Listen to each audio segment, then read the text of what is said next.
Hola, Raúl. Hola, Toñé, ¿cómo estás? Hola, Ivonne. Bueno, señor. Les hemos dado un susto y ahora están meditando porque para el jueves tienen que contestarnos cómo quieren seguir el proyecto. Porque te dijimos ayer, ¿no? Que estábamos emocionados con todo el trabajo que habían hecho y que efectivamente ahora hay que ver la dimensión que esto coge, si sigue, si no sigue, o si les hemos puesto encima de la mesa otras propuestas posibles de cómo seguir con el tema, muy chulas, muy potentes, como el que te contábamos de las cooperativas, Raúl. ¿Te acuerdas ayer que te comentábamos un poco Claro. de los proyectos? Y ahora se lo están meditando, estamos intentando estirarles la lengua, pero son muy tímidos y tímidas. Ah, no, estiren la lengua o si no, yo no hablo. No estiro la mía. Bueno, son 1:30 ya, es la hora de Raúl. Vale, Josep, ¿presentas cómo se merece? Sí. A ver, es imposible presentarlo como se merece porque no está a la altura. Este hombre es un, no sé, iba a decir es que tiene, dijimos, varias facetas en las que efectivamente el origen debe ser la arquitectura, ¿no? Eso sí que yo no sé exactamente dónde estudiaste arquitectura o de dónde te viene la vocación de arquitectura, pero también es una persona que ha sabido reescribir el nombre de la arquitectura en la dirección en la que a nosotros nos apasiona, ¿no? Que desde Arquitectos de Cabecera, por eso le seguimos, por eso le queremos, por eso le invitamos y le engañamos siempre que podemos para que esté con nosotros, porque entendemos que es, digo primo hermano, pero yo diría que va más allá de primos, hermanos, y somos auténticos admiradores de su trabajo, primero en el Toro Lab, ¿no? que es su oficina, que fue fundada en el 95, pero también en sus múltiples spin-offs y derivadas en las que yo creo que no solo está, no lo sé con precisión, pero no solo está Torolab, yo creo que están muchas otras asociaciones, entre ellas algunas catalanas, como Identitats como Arquitectos de Cabecera, que nos consideramos parte del proyecto de la granja y parte de los distintos proyectos en los que Raúl ha ido iniciando y continuando con esa idea del compromiso, ¿no? Pero yo creo que es un arquitecto y aunque suene un poco eso trasnochado y cursi, es un arquitecto comprometido pues con los proyectos que inicia, que tienen que ver con muchas cosas, con la arquitectura, sin duda, que tiene mucho que ver con el arte, porque es un arquitecto premiado en distintas dimensiones. No las voy a leer todas porque tengo aquí un listado de premios y de distintas fundaciones y sus relaciones con distintos museos, entre ellos, sobre todo, su relación muy estrecha con el MoMA de Nueva York y los premios que ha ganado y las becas que ha ganado para estar expuestos en distintas galerías y museos, lo cual tiene una vinculación muy potente con el arte.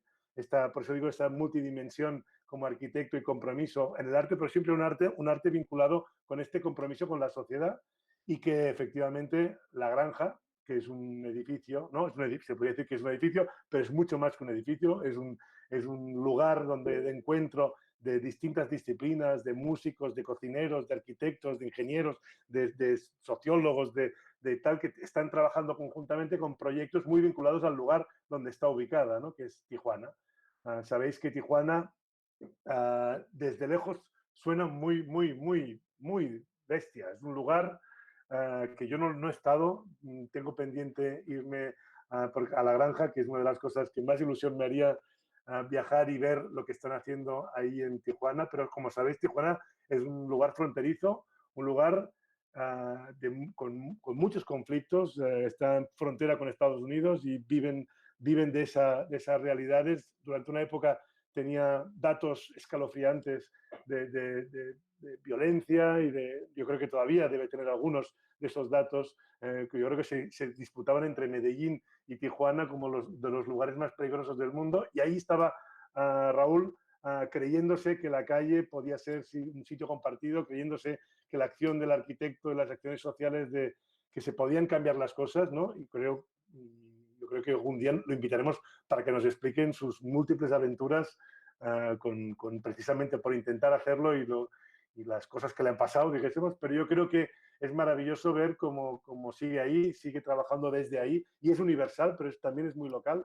trabajando desde la realidad de Tijuana y de México, y no sé qué más decirte, pero yo creo que es emocionante que estés hoy con nosotros, que nos ayudes a entenderlo y a entender todo este trabajo complejo que haces y que sin duda estos primeros lazos que hemos establecido de trabajo académico se extiendan y que entendamos de que tanto Torolab y La Granja puede venir a Barcelona a ayudarnos a mejorar nuestros procedimientos y lo que intentamos hacer, como que Arquitectos de Cabecera algún día por fin pueda venir a La Granja e integrarse y ayudaros ahí en lo que estáis haciendo.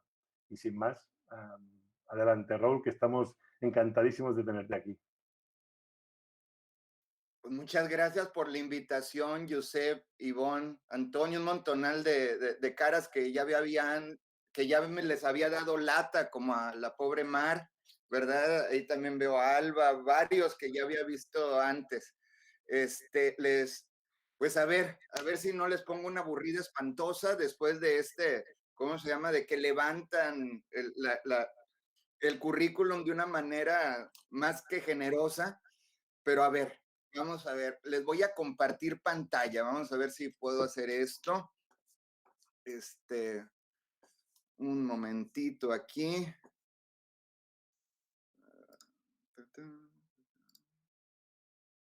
Ok. Ay, ¿por qué dice que?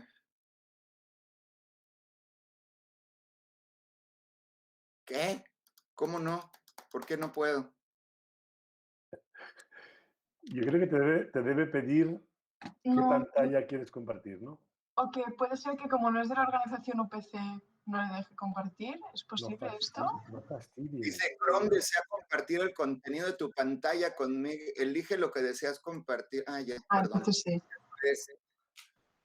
Maldito Chrome. Vale, ahora sí que compartimos. ¿Ya me están viendo ustedes ahí? Sí, exacto. De joven. Me están viendo de joven. No, ojalá si fuera yo. Este es el proyecto más importante de mi vida. Te creo. Bueno, entonces yo ya no los veo a ustedes, ¿verdad? Entonces confío en que ustedes están viendo esto. Totalmente. Ok.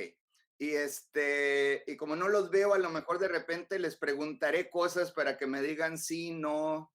Y vamos viendo. Miren, la intención ahorita es presentarles un poquito lo que hacemos en Torolab, ¿sí?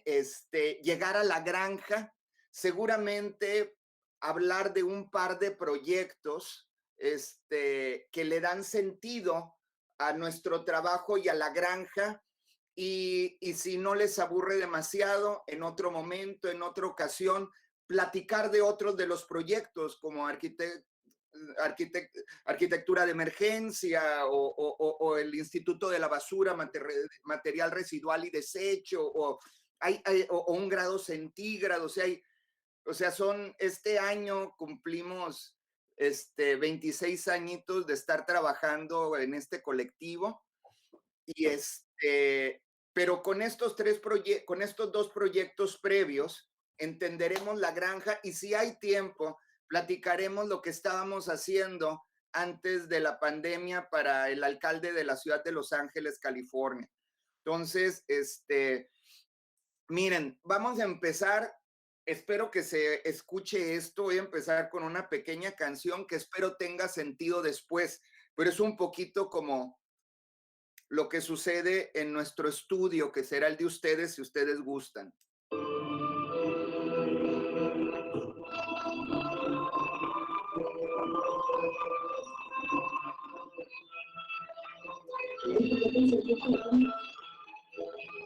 Bueno, esto que están viendo es el estudio de ustedes, es La Granja, es nuestro espacio, que espero que tenga un poquito de sentido ya que vayamos avanzando en la conversación. Pero es un espacio de trabajo, que nuestro estudio, que pues francamente no sé cómo decirle a ustedes, pero lo ha tomado la población ¿sí? Entonces, más allá de ser un estudio de un colectivo, se convierte en un espacio recuperado por los vecinos, pero que en esta época de COVID, pues bueno, nos hemos visto involucrados, como ustedes saben, en una situación muy compleja, porque aparte aquí en el área de Camino Verde, de la cual ya hablaré ahorita, es desafortunadamente el área que más feo le pegó el COVID en Baja California, ¿verdad? Y el gobierno mismo, igual que a las escuelas, pues bueno, nos tiene cerrados. Entonces nuestra labor se ha convertido en otra cosa, cosas que no veíamos que íbamos a estar haciendo en este momento, ¿no?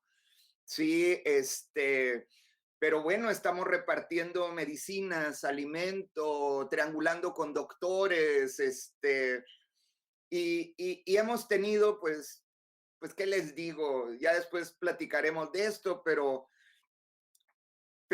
hemos tenido pérdidas irreparables en el equipo, ¿no? Como me supongo que todos hemos estado batallando y bueno, lo que nos ha estado pasando este tiempo. Miren, Torolab ya les dijo un poquito, Josep, de una manera demasiado generosa, pero es un colectivo, ¿sí? Que se enfoca en ideas de otras personas sobre vivir mejor. Y espero que después podamos hablar más de esto, ¿sí? Pero es a partir de estas ideas donde nosotros empezamos a enfocarnos, ¿no? En donde se nota el límite de nuestras carreras, ¿saben? No estamos trabajando con nuestras ideas en nuestros estudios, en nuestras oficinas o laboratorios, sino estamos trabajando con las ideas de Ivonne y de Toñé y de Mari. O sea, no, yo no le voy a decir a Josep cuál es su idea de vivir mejor. Josep me la dice a mí y con eso empezamos a trabajar. Y esta es la misma ceremonia de té que hemos estado haciendo en estos últimos 26 años, ¿no? Lo que es muy evidente es que, bueno, pues que el trabajo empieza de una manera multidisciplinar, pero que los resultados son totalmente transdisciplinarios y no sabes dónde una disciplina detonó algo y culminó en otra. Porque a lo mejor estamos hablando, caray, de, ¿cómo se llama?, de economía, o estamos hablando de alimentación, o de salud, o de seguridad, o estamos hablando de cuestiones que tienen que ver con vivienda o educación, lo que ustedes quieran. Entonces, pues bueno, pues empezamos a trabajar un poquito con, ya sea con pedagogos o con economistas o con esto, y cuando van más allá de su trabajo, les pedimos que sean parte del colectivo.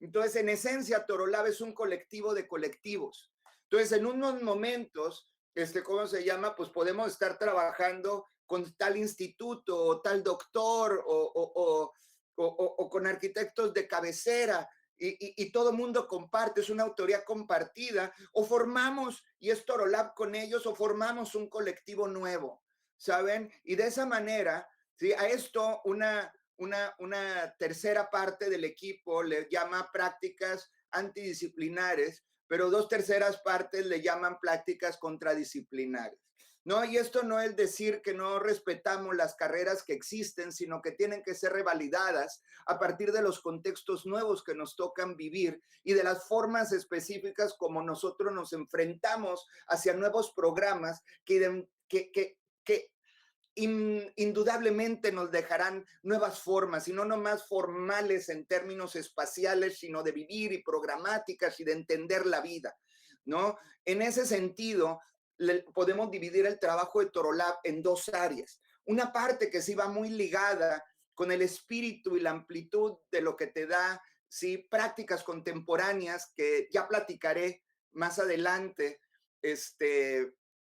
en el arte, donde a lo mejor con estos que le llamamos gogles fenomenológicos de Torolab nos permiten ver la vida desde otro lugar, y que no es otra cosa más que análisis de contextos, pero que son estas cartografías, paisajes, retratos, instalaciones, ¿cómo se llama?, que nos permiten reobservar territorios, vidas, condiciones y situaciones, y que entonces nos permiten tomar decisiones.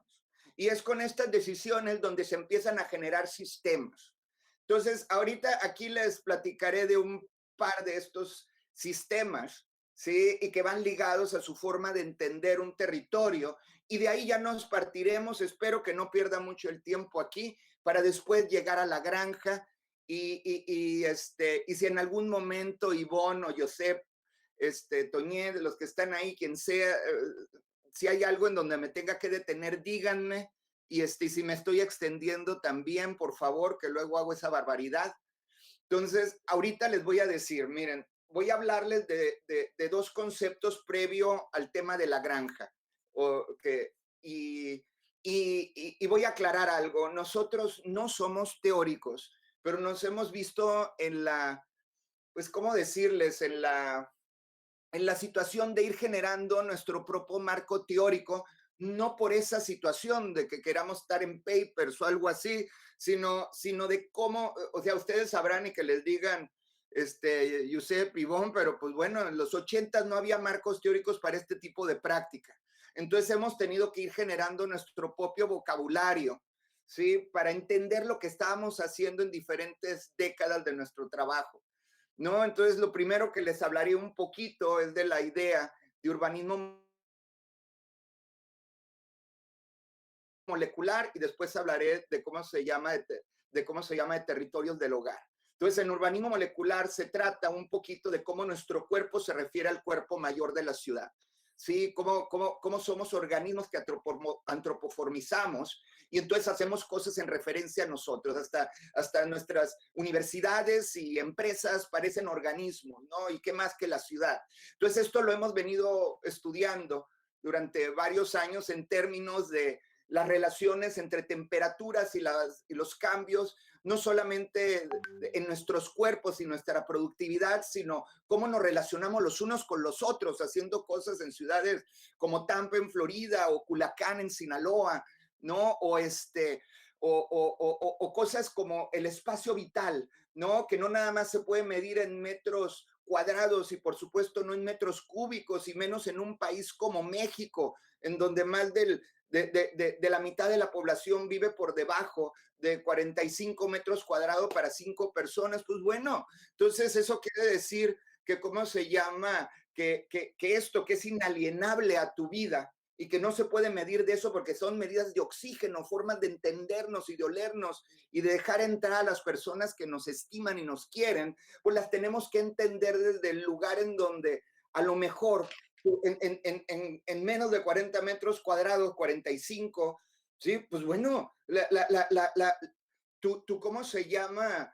Tu vida privada no alcanza ahí y es compartida con el espacio público, ¿no? Entonces la calle tiene otra responsabilidad, ¿no? Y es en esos lugares donde crecen otras cosas, ¿sí? De esto hay mucho que hablar y tiene que ver mucho también con el trabajo que después está muy, muy relacionado con lo que se hizo en 1000 casas en su casa, que ustedes conocen, bueno, algunos de ustedes, no sé si todos. Y por otro lado, del que vamos a hablar ahorita, ¿no? Que es nuestra relación cotidiana con el alimento, ¿sí? Nuestro cuerpo y el cuerpo de la ciudad. Porque como sabrán, no nada más es lo que uno come, sino es lo que uno come, ¿sí? Cuándo lo come, con quién lo come y cómo lo está comiendo, lo que está comiendo, ¿no? Entonces, eso quiere decir que si lo entendemos de esa manera, es que puedes generar como el programa de cómo entiendes un territorio y cómo designas tus decisiones para recuperar espacio y para inclusive hacer política pública, ¿no? Desde ahí empezamos a hacer un trabajo primero que quisimos hacer en Baja California, pero luego ahí van a entender que pues de repente tenemos más trabajo fuera de México que en México, ¿sí? Tenemos que estar ahorrando dinero para nosotros hacer nuestro trabajo en México y estamos haciendo este trabajo sobre Baja California, pero luego empezamos a trabajar con miembros de otro colectivo en Italia que se llama Multiplicity, ¿sí? Sobre ideas de cómo se llama, de producción, distribución y valoración del alimento y luego cómo las personas tienen acceso a él. Pero lo que significa eso para Italia y para México es completamente diferente y después lo podemos platicar. Pero en México entonces trataba más bien porque las condiciones de México cuando estábamos trabajando esto, es de que sí, Estados Unidos era el país más obeso del mundo, pero luego México lo alcanzó y lo rebasó y empezó a tener problemas como obesidad infantil y luego ya eran como una crisis completa de salud, ¿sí? El asunto de la hipertensión y ¿cómo se llama? Y la diabetes, ¿sí? Y entonces, ¿cómo empezamos a medir el cuerpo? ¿Cómo visualizamos? Y empezamos a trabajar con, ¿cómo se llama? Y aquí es donde tenemos que dar crédito porque otra vez es autoría compartida y y empezamos a trabajar con Priamo Lozada, que es el primer curador que llevó a México a la Bienal de Venecia y el que empezó ¿cómo se llama? El primer museo de, ¿cómo se llama? De nuevos medios, el Laboratorio Arte Alameda en la Ciudad de México. Y empezamos a trabajar con la Universidad de las Américas, la UDLA, en su departamento de Ingeniería en Alimentación y de Artes. Y también apoyados por la Escuela de Arquitectura y de la Universidad Iberoamericana nos apoyaron en la Escuela de Nutrición, de la BUAP, de la Benemérita Universidad de Puebla, nos apoyaron en Sociología y Antropología y en ¿cómo se llama? Y en la IPAEP, otra universidad, nos apoyaron en Gastronomía. Y el resultado, ¿sí? En donde nos fuimos a Puebla, compañeros, y les platico un poquito de Puebla, ¿no? Ay, qué trabajo me cuesta no poder ver la cara de nadie, pero bueno, Y Raúl, por eso. Sí, pero bueno, ahí voy, pero déjame tomar tantito café. Estamos, Raúl. Ahí voy. En Puebla, fíjense, decidimos en Puebla y era difícil porque Puebla, en México, igual que España, por supuesto, y muchos países, pero México, pues según la Universidad Nacional Autónoma de México, después de ¿cómo se llama? Que es una universidad que ya la conocerán si tienen oportunidad, pero imagínense un campus de casi 700,000 personas, ¿sí? Es una universidad enorme. Y en su departamento de antropología hicieron como el menú de México y dicen que es el segundo más rico del mundo, ¿no? Porque una vez que llegaron los españoles y los franceses a México, ¿sí? En los diferentes momentos, pues bueno, ya existían los mayas y los olmecas y los zapotecas y los aztecas y todas estas naciones, ¿verdad? Que traían su riqueza alimentaria. Entonces, ¿dónde empiezas hacer este mapa alimentario y la relación con nuestra sociedad y el cuerpo social con el cuerpo fisiológico? Y entonces, pues bueno, pues al final, caray, decidimos Puebla. Uno era, ¿cómo se llama? Una de las decisiones fue porque este es el primer lugar donde, ¿cómo se llama? Perdón, donde se hizo el sincretismo entre la comida virreinal y la comida precolombina. O sea, y por eso el mole es como platillo mexicano, quizás, no sé, voy a decir una majadería, pero parecido al curry, ¿sí? Pero hay un montón de variaciones, negros y verdes y amarillos, pero el mole poblano es el más universal de todos porque estaba más como al paladar de los españoles que habían llegado, ¿sí? Y Puebla era como una especie, no sé, como de metrópoli religiosa, ¿no? Que ya después es otra historia. Y ¿cómo se llama? Inclusive tiene como una iglesia para cada día del año. Imagínense esa barbaridad, ¿sí? Y el mole es más achocolatado, ¿cómo se llama? Es más dulce, tiene menos picor, le da miedo la amargura, ¿no? O sea, tiene ciertos sabores más para ese paladar.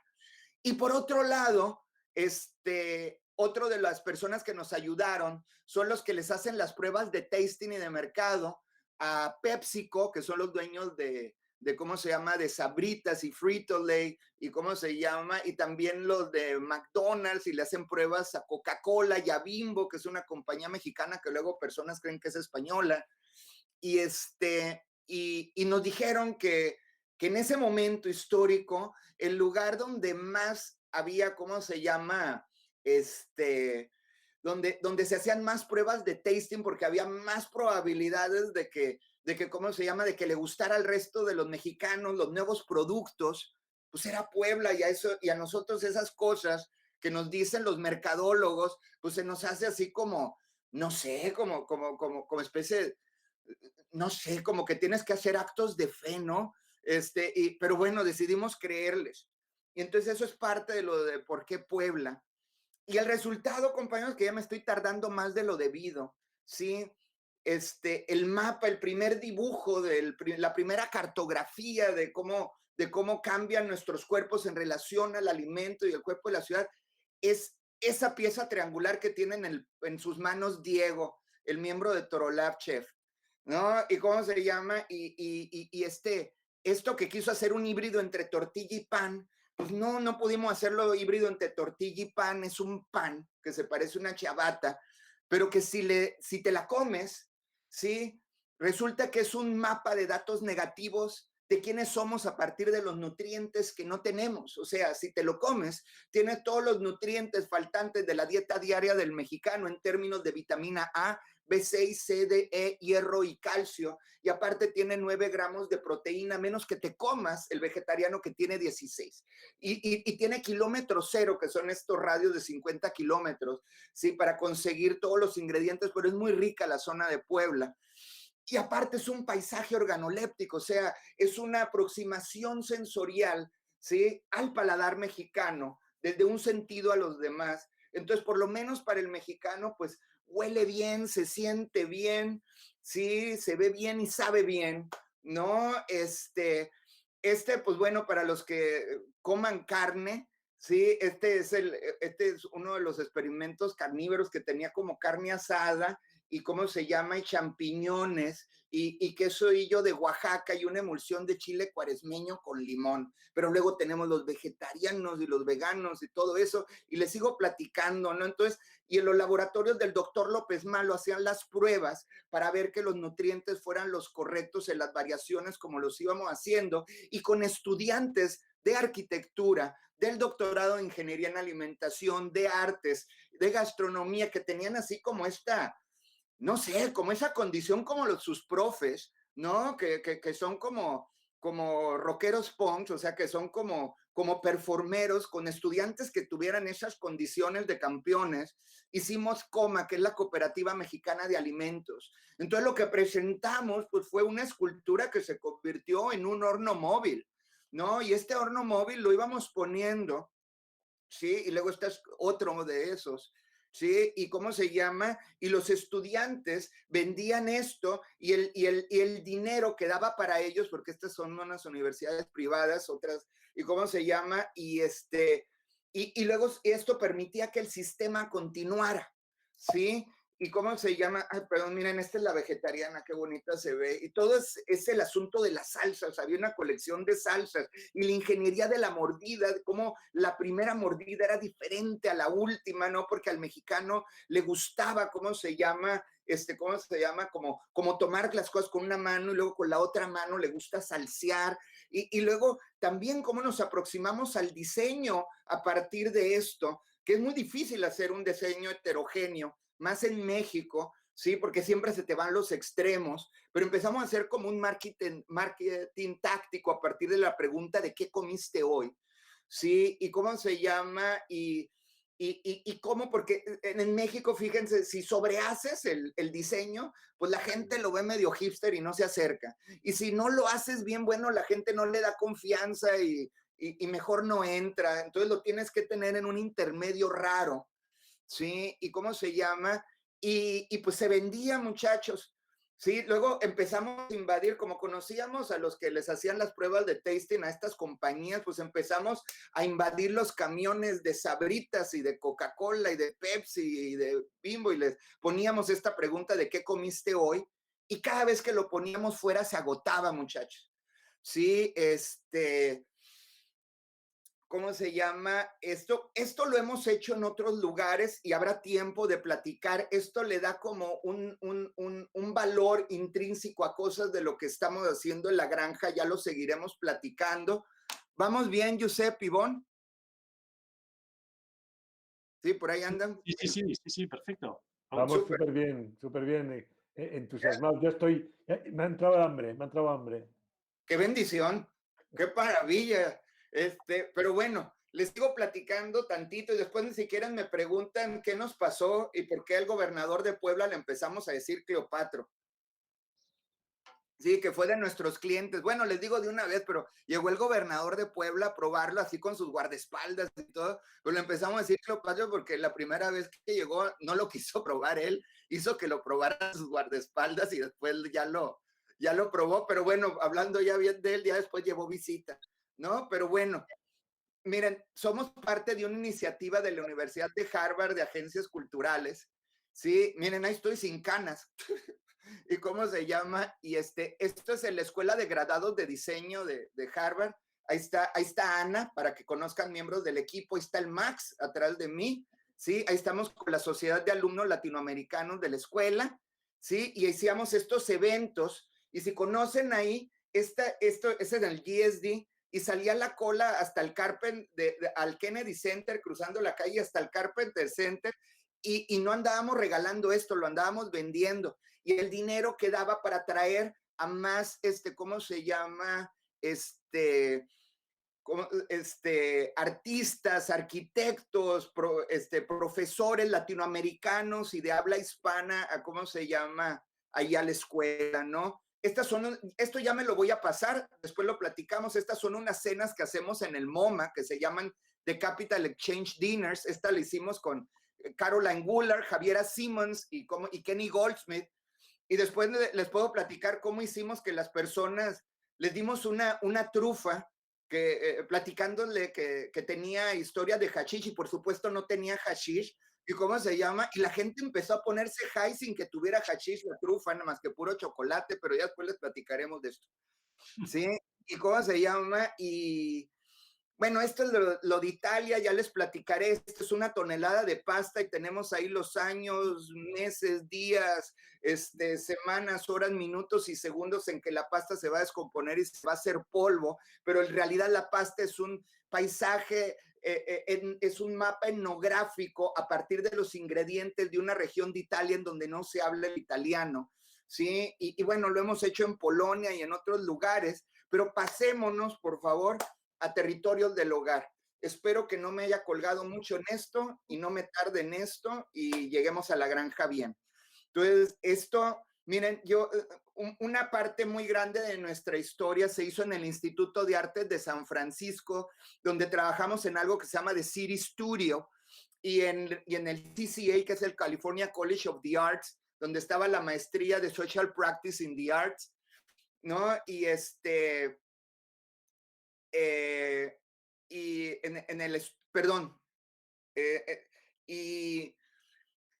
y con otro artista que queremos mucho, que es ahorita el director del Instituto G. Verdier de Diseño y Arte en Arizona,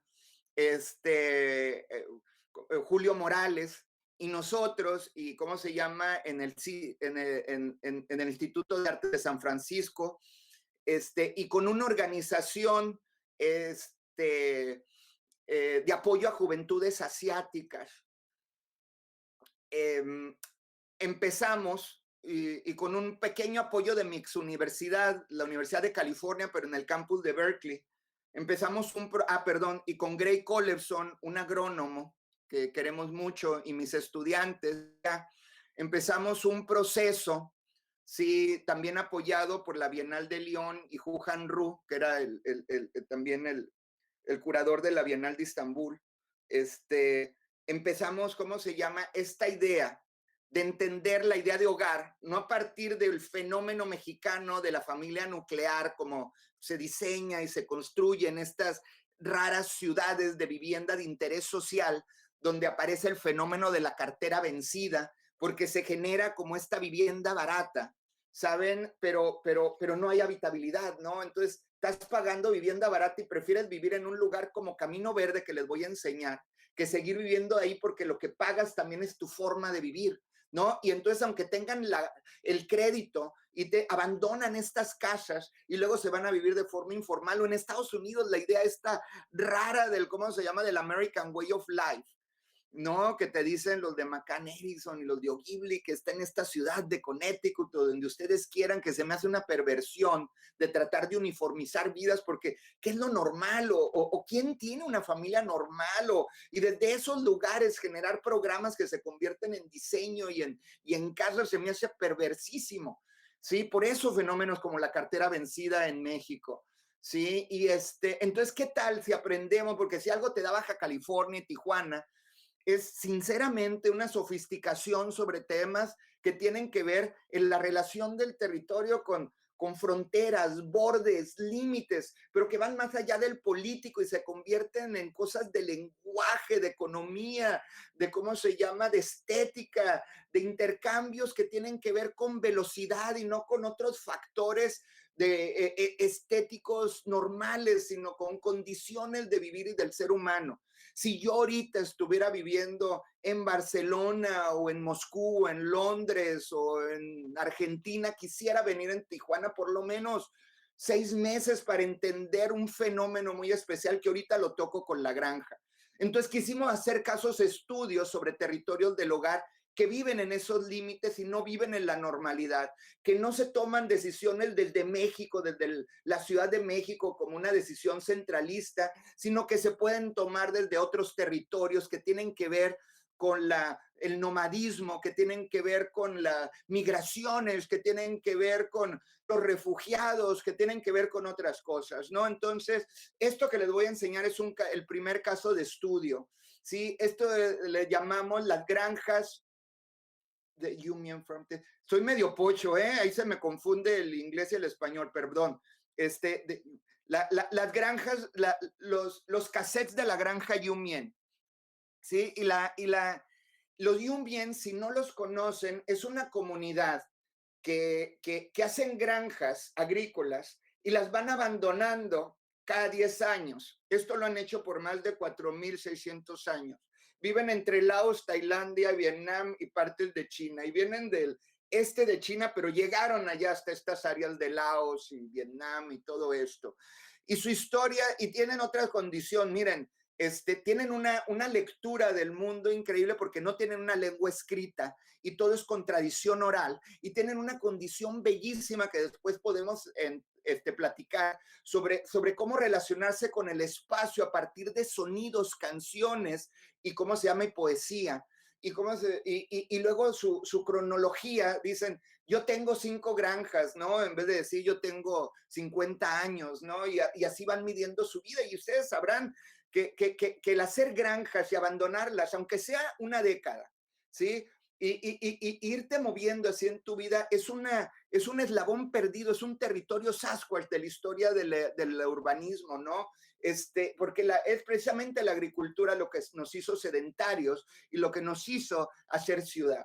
Entonces, este era un caso de estudio perfecto, y algo que cambia es de que muchos de esta comunidad en las montañas alrededor de Vietnam ayudaron a reconocimiento del territorio a la CIA previo a, ¿cómo se llama?, a la guerra de Vietnam. Pasa la guerra de Vietnam, se van los norteamericanos y los estadounidenses y caray, pues huyen unos a Laos y los bombardean, otros se van a Tailandia y los meten en unos lugares espantosos que les decían campos de refugiados, pero por el amor de Dios, no era ningún refugio para nadie. Separaban familias, padres de hijos, papás de mamás, muy parecido a lo que pasa aquí a menos de 10 minutos de donde yo estoy en Tijuana con los estadounidenses a partir del gobierno de Trump, ¿no? Y entonces, después, no quiero ponerme raro, pero después de un tiempo, ¿cómo se llama? A los señores estos, a la comunidad los empiezan a apoyar a mediados de los 80s, y quedan los 10 años de sus ciclos religiosos de cambios. Mucho vienen los apoyos de Hollywood y de políticos de los dos lados cuando se llevaban bien los republicanos y los demócratas aquí al otro lado, ¿sí? Al otro lado, así le decimos aquí, Estados Unidos. Y bueno, y se salen de aquí y se llevan muchos de estas familias a ciudades que los podían recibir en Portland, en Oregon, Sacramento, en California, Seattle, en Washington, pero el grueso de ellos llega a Oakland, California, que si ustedes conocen, pues no me dejarán mentir, y el FBI dice que desde hace 20 años Oakland tiene grandes problemas de narcomenudeo y pandillerismo de una manera, hay hasta programas en Netflix de eso. Sí, y bueno, y cuando vives en San Francisco y das clases allá, pues la mayor parte de los profes que viven, que trabajan en el CCA o en SFI de los alumnos, pues viven en Oakland porque es más barato nomás cruzando el puente. Es como los puentes de Manhattan a los diferentes lugares de Nueva York y Nueva Jersey, ¿no? O sea, y van para allá, y ahora estos circuitos de en 10 años cambiarte, pues no, se potencializan, y en 10 años te cambias 7, 8, 9, 10, 11 veces, o porque el espíritu te dijo, o porque no te hallas, ¿no? Y ahora la historia se reduce a esa señora que está esa señora joven, que está en medio de esa familia, que es esta niña que vemos aquí, ¿sí? En el campo de refugiados, ¿sí? Porque les voy a decir que es otra condición. A lo mejor tú eras un gran comerciante en Laos y en Tailandia, pero llegas a Estados Unidos y no te enseñaron los estadounidenses en su momento por la CIA y todo inglés. Y bueno, no es lo mismo aprender Yumien, ¿sí?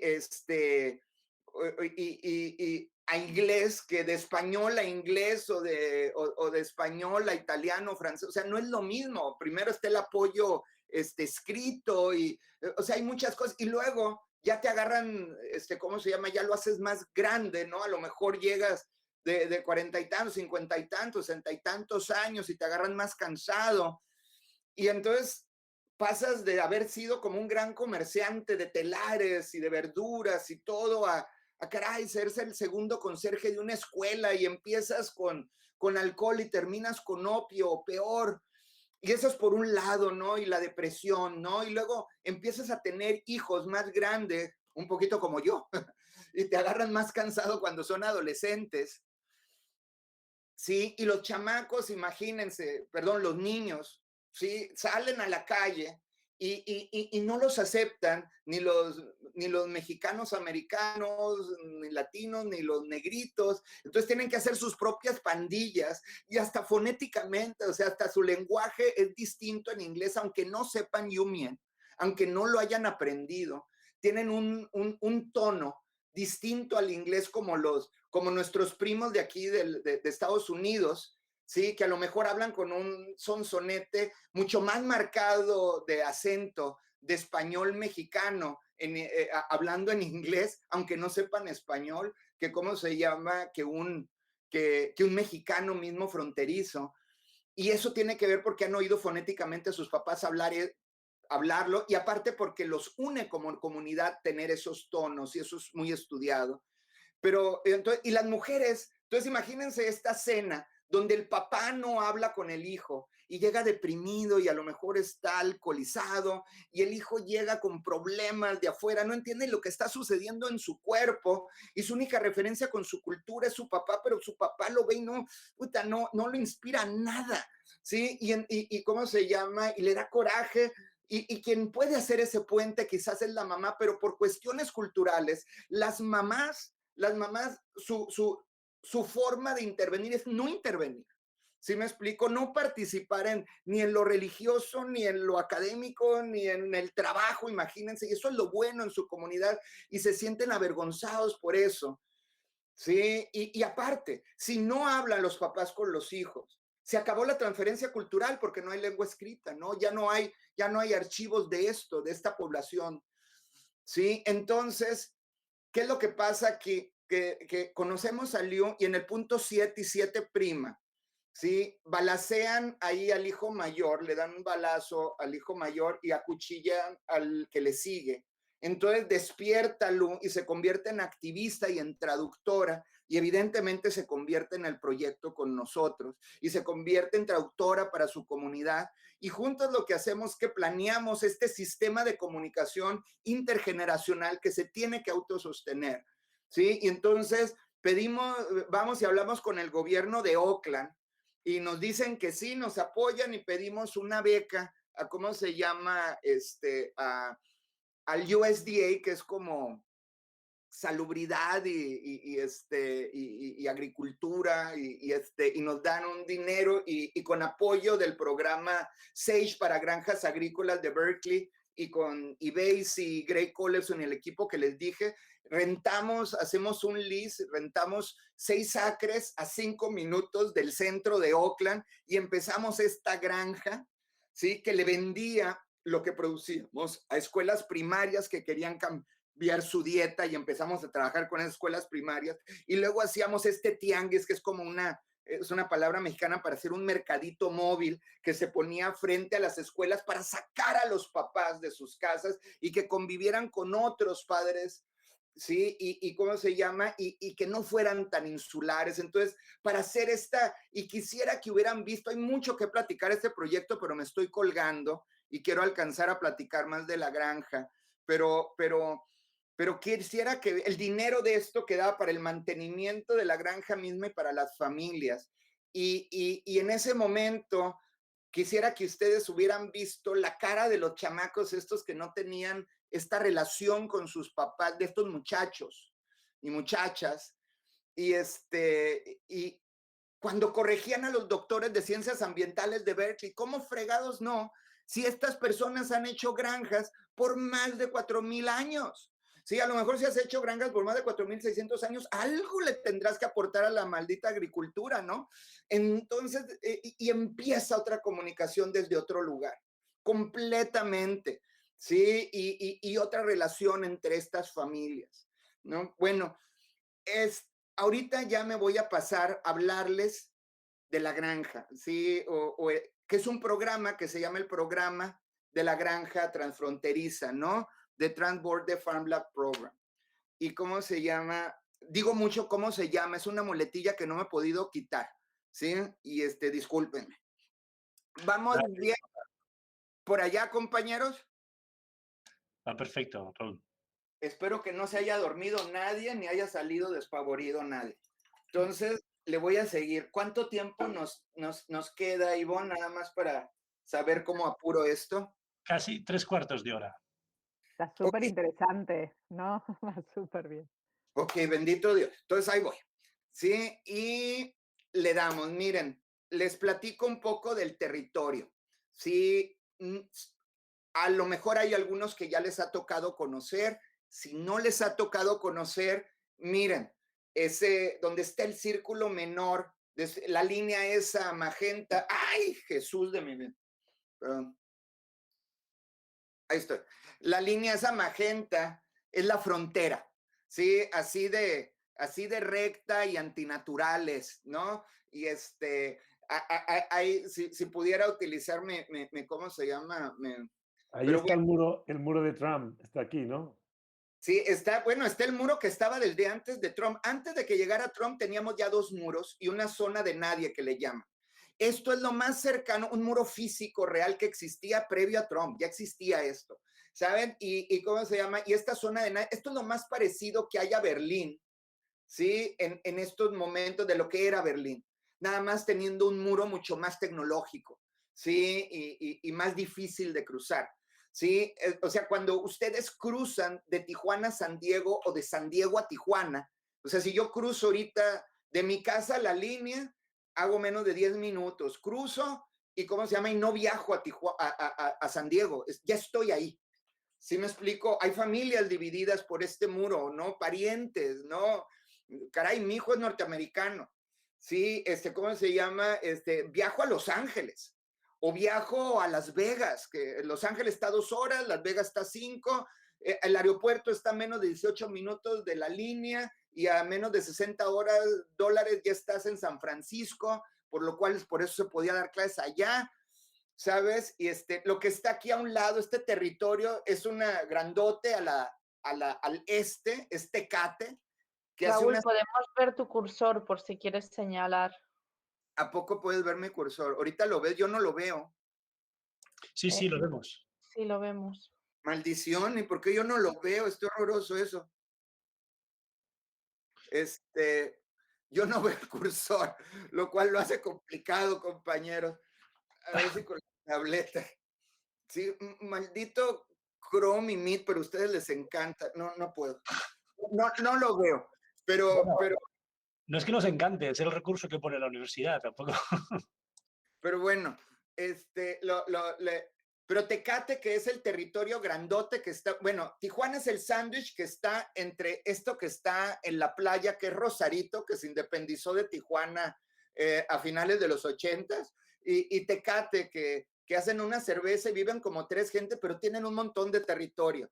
Y de ahí, y desde la línea de abajo hasta la Baja California Sur, donde está Cabo San Lucas y todo eso, ¿sí? Es Ensenada, que es el municipio más grande, por lo menos del continente americano. Y Tijuana, pues ya casi no tiene terreno porque todo es una ciudad, ¿no? Hecha de puros cerros, ¿no? Y está, ¿cómo se llama? San Diego, un lado que se dice a ella misma, America's Finest City, ¿no? La ciudad más fina, lo que quiera decir eso, de los Estados Unidos, ese es su lema.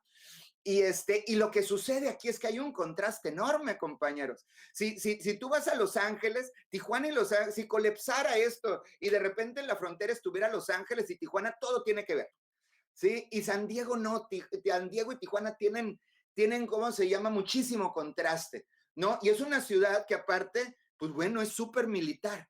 Tiene las bases militares más grandes de los Estados Unidos de este lado del país, ¿no? Sí, tenía desde en Miramar lo que era Top Gun y tiene, ¿cómo se llama? Bueno, están como, no sé, siempre hay como 5, ¿cómo se llama? ¿Cómo se llaman?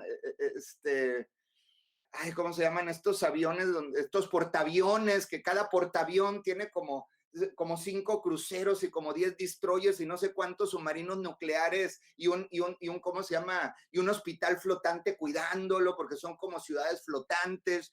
Es muy raro San Diego. Sí, también está la Universidad de California, que es donde me tocó estudiar. Y de este lado está la Ibero, que es donde también me tocó estudiar. Y es un lugar de grandes oportunidades porque por Tijuana, fíjense, les platico rápido para ubicarnos nada más, es una ciudad muy joven, o sea, tiene 130 años Tijuana.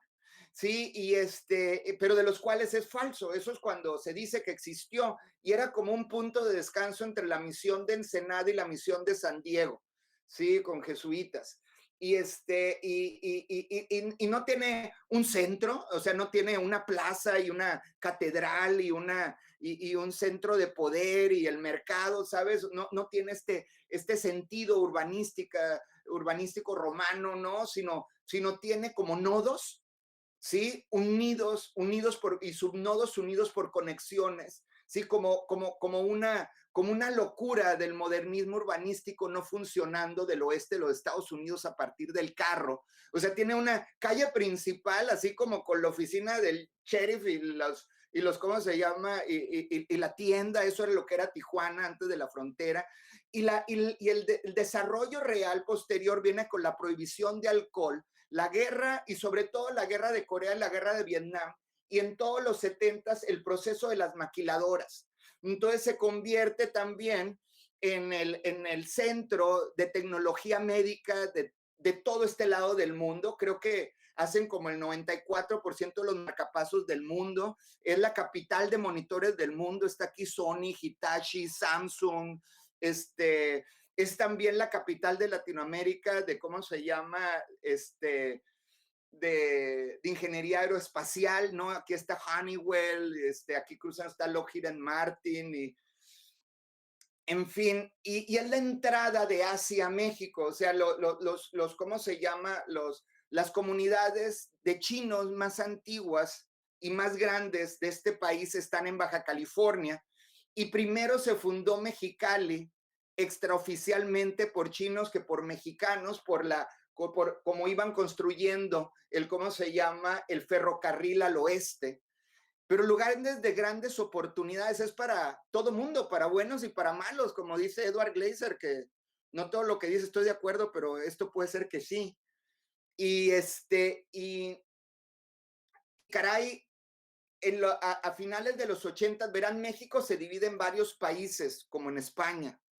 Sí, y Baja California de hace mucho ha sido como empiezan los movimientos separatistas del país, ¿no? Los filibusteros y esto que pues evidentemente perdieron y se convierten como los de Quebec, ¿no? Como separatistas de café, ya tienen sus partidos políticos y eso, pero no ha funcionado de este lado,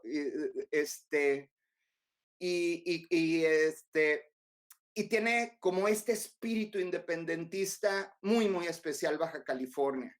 Sí, y es muy unido al norte. El norte de México empieza desde Sinaloa, desde el trópico de Cáncer.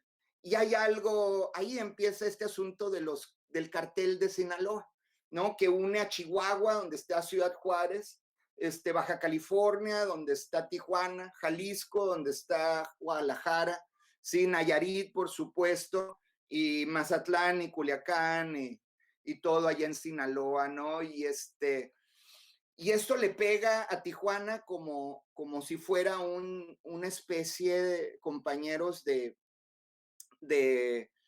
no sé, como el calentamiento global. Y empieza un fenómeno desde los 80s que crece mucho, sobre todo en, ¿cómo se llama?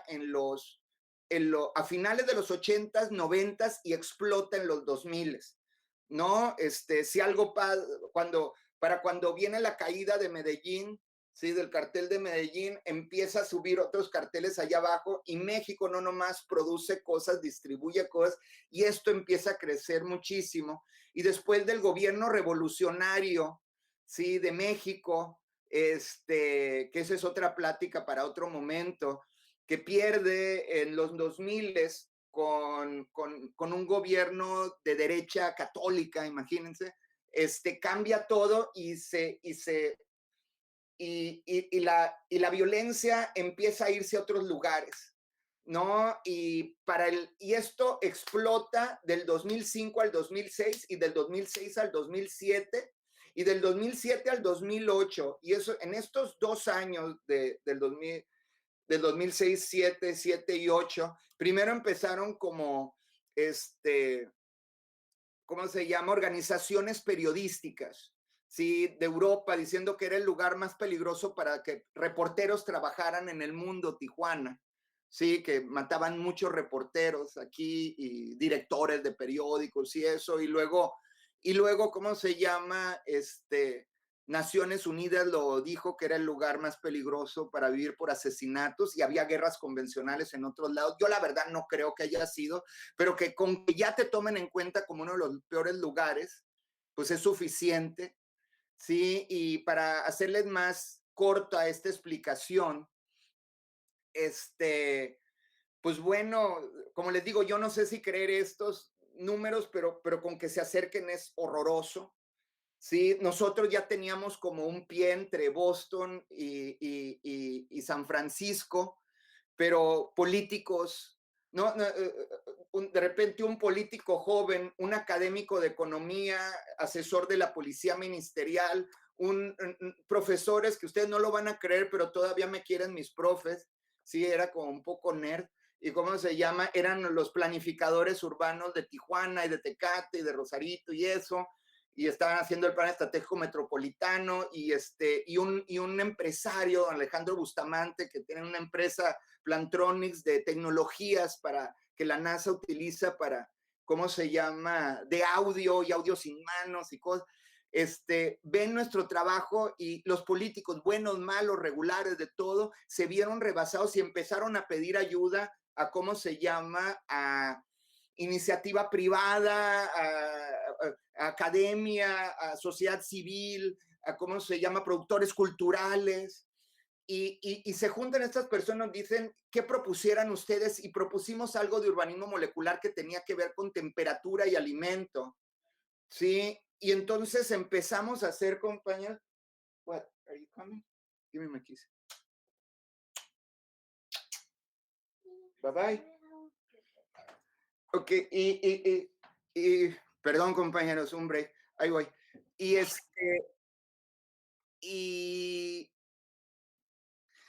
y entonces les digo, político joven que había comido una de nuestras piezas que nos dijo, bueno, ¿esto por qué no es política pública? Le dijeron, pues no sabemos por qué fregado no es política pública. Y estos se juntaron, les propusimos, ¿sí? A Carlos Torres, a don Alejandro Bustamante, a Juan José Alonso Llera, al arquitecto Rodolfo Argote. Hicimos este programa que se divide en 3 escalas, una escala metropolitana, una escala de ciudad y una escala de barrio. Y el programa empieza primero proponiendo un nuevo eje estratégico que sale del Plan Estratégico Metropolitano sobre prácticas creativas que detonan de abajo para arriba nuevas economías y que generan cambio social, ¿sí? en el cuerpo de esos lugares, ¿sí? ¿Y cómo se llama? Y esto era importante porque queda en un documento que iba a estar más de 30 años vigente, ahorita más de 20, ¿sí? Vigente porque México tiene gobiernos ridículos de 3 y de 6 años, que es muy poquito para tener mucho impacto y muy largo si alguien no está haciendo bien su trabajo, ¿saben? Y aunque vengan del mismo partido, cada quien viene con sus propias ideas y proyectos se acaban. Entonces era muy, muy importante ponerlo en este documento para tener para tenerlo como parte de la misión y la visión de la ciudad. Y esto se va generando y se hace una cosa que se llama Sociedad de Agentes de Cambio.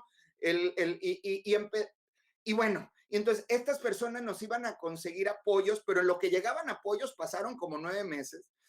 Y compañeros, pues entonces si vamos a invertir los 3 pesos que tenemos de ahorro, y la verdad hubo votación en el equipo, yo les dije que yo iba a hacer esto, a ver cómo le hacíamos, ¿sí? Pero nadie se salió del equipo, mucha gente se fue de vivir de Tijuana, pero la verdad es de que la mayor parte de la población, los que no tienen ni cómo moverse y los que llegan como migrantes, pues ¿cómo le haces? Y los muy, muy ricos, pues ahí tienes todos tus negocios, los dueños de ahí. Pero bueno, hay muchas historias que contar y a todos nos tocaron cosas feas, ¿no? Pero la segunda parte eran dónde íbamos a poner nuestros 3 pesos. Entonces, veíamos en el Instituto de Planeación, veíamos cómo había discrepancias del gobierno central, ¿sí? Y cómo te mandaba dinero, porque aparte tenemos unos gobiernos centrales que a partir de tus conteos y población y problemas, te mandan dinero para hacer ciudad, y entonces nomás les alcanza 5 ciudades en México, ¿no? A Guadalajara, Monterrey, por supuesto, Ciudad de México, que es otro país, Puebla y Oaxaca, ¿sí? Y ya lo demás, pues ahí te quiero ver, ¿no?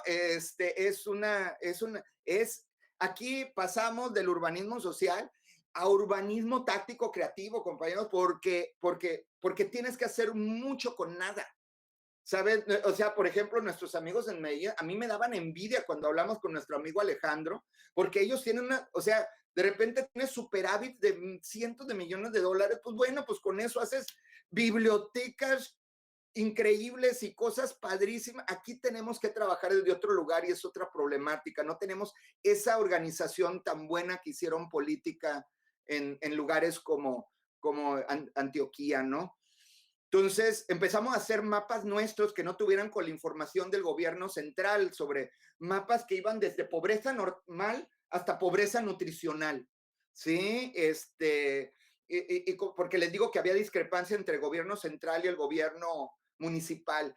¿Y cómo se llama? Pobreza nutricional, ya les platicaré, no es una medida de nutrición como el desierto alimentario de los Estados Unidos, una medida económica donde va cambiando cada cierto tiempo y hay 1 kilo de frijoles, 1 litro de leche, 1 kilo de tortillas, sino a las personas que viven en tu casa no les alcanzan para comprar eso, ¿sí? Es como se llama, estás en pobreza alimentaria que está por debajo de los estándares de miseria de las Naciones Unidas y que en ese lugar viven cerca del 30% de la población de un país de 130 millones de gente, lo cual es una locura, ¿sí? Y entonces, y luego empezamos a hacer mapas de dónde había mapas de criminalidad, pero sobre todo estábamos fijando en alto impacto, o sea, en asesinatos y secuestros, ¿sí? Y luego, ¿de dónde salían las personas, ¿sí? Que tenían hacinados completamente llenos, como estas fotos de los 2000 que salían en el Time y en Newsweek de las cárceles de Tijuana, que en una celda de 2 gentes hay 20, ¿no? ¿De dónde salían? Y pues compañeros, encontramos la colonia Camino Verde, antes se llamaba Grupo México, no confundirlo con la empresa Grupo México, que pues muchos caminos y muy verdes no eran, compañeros.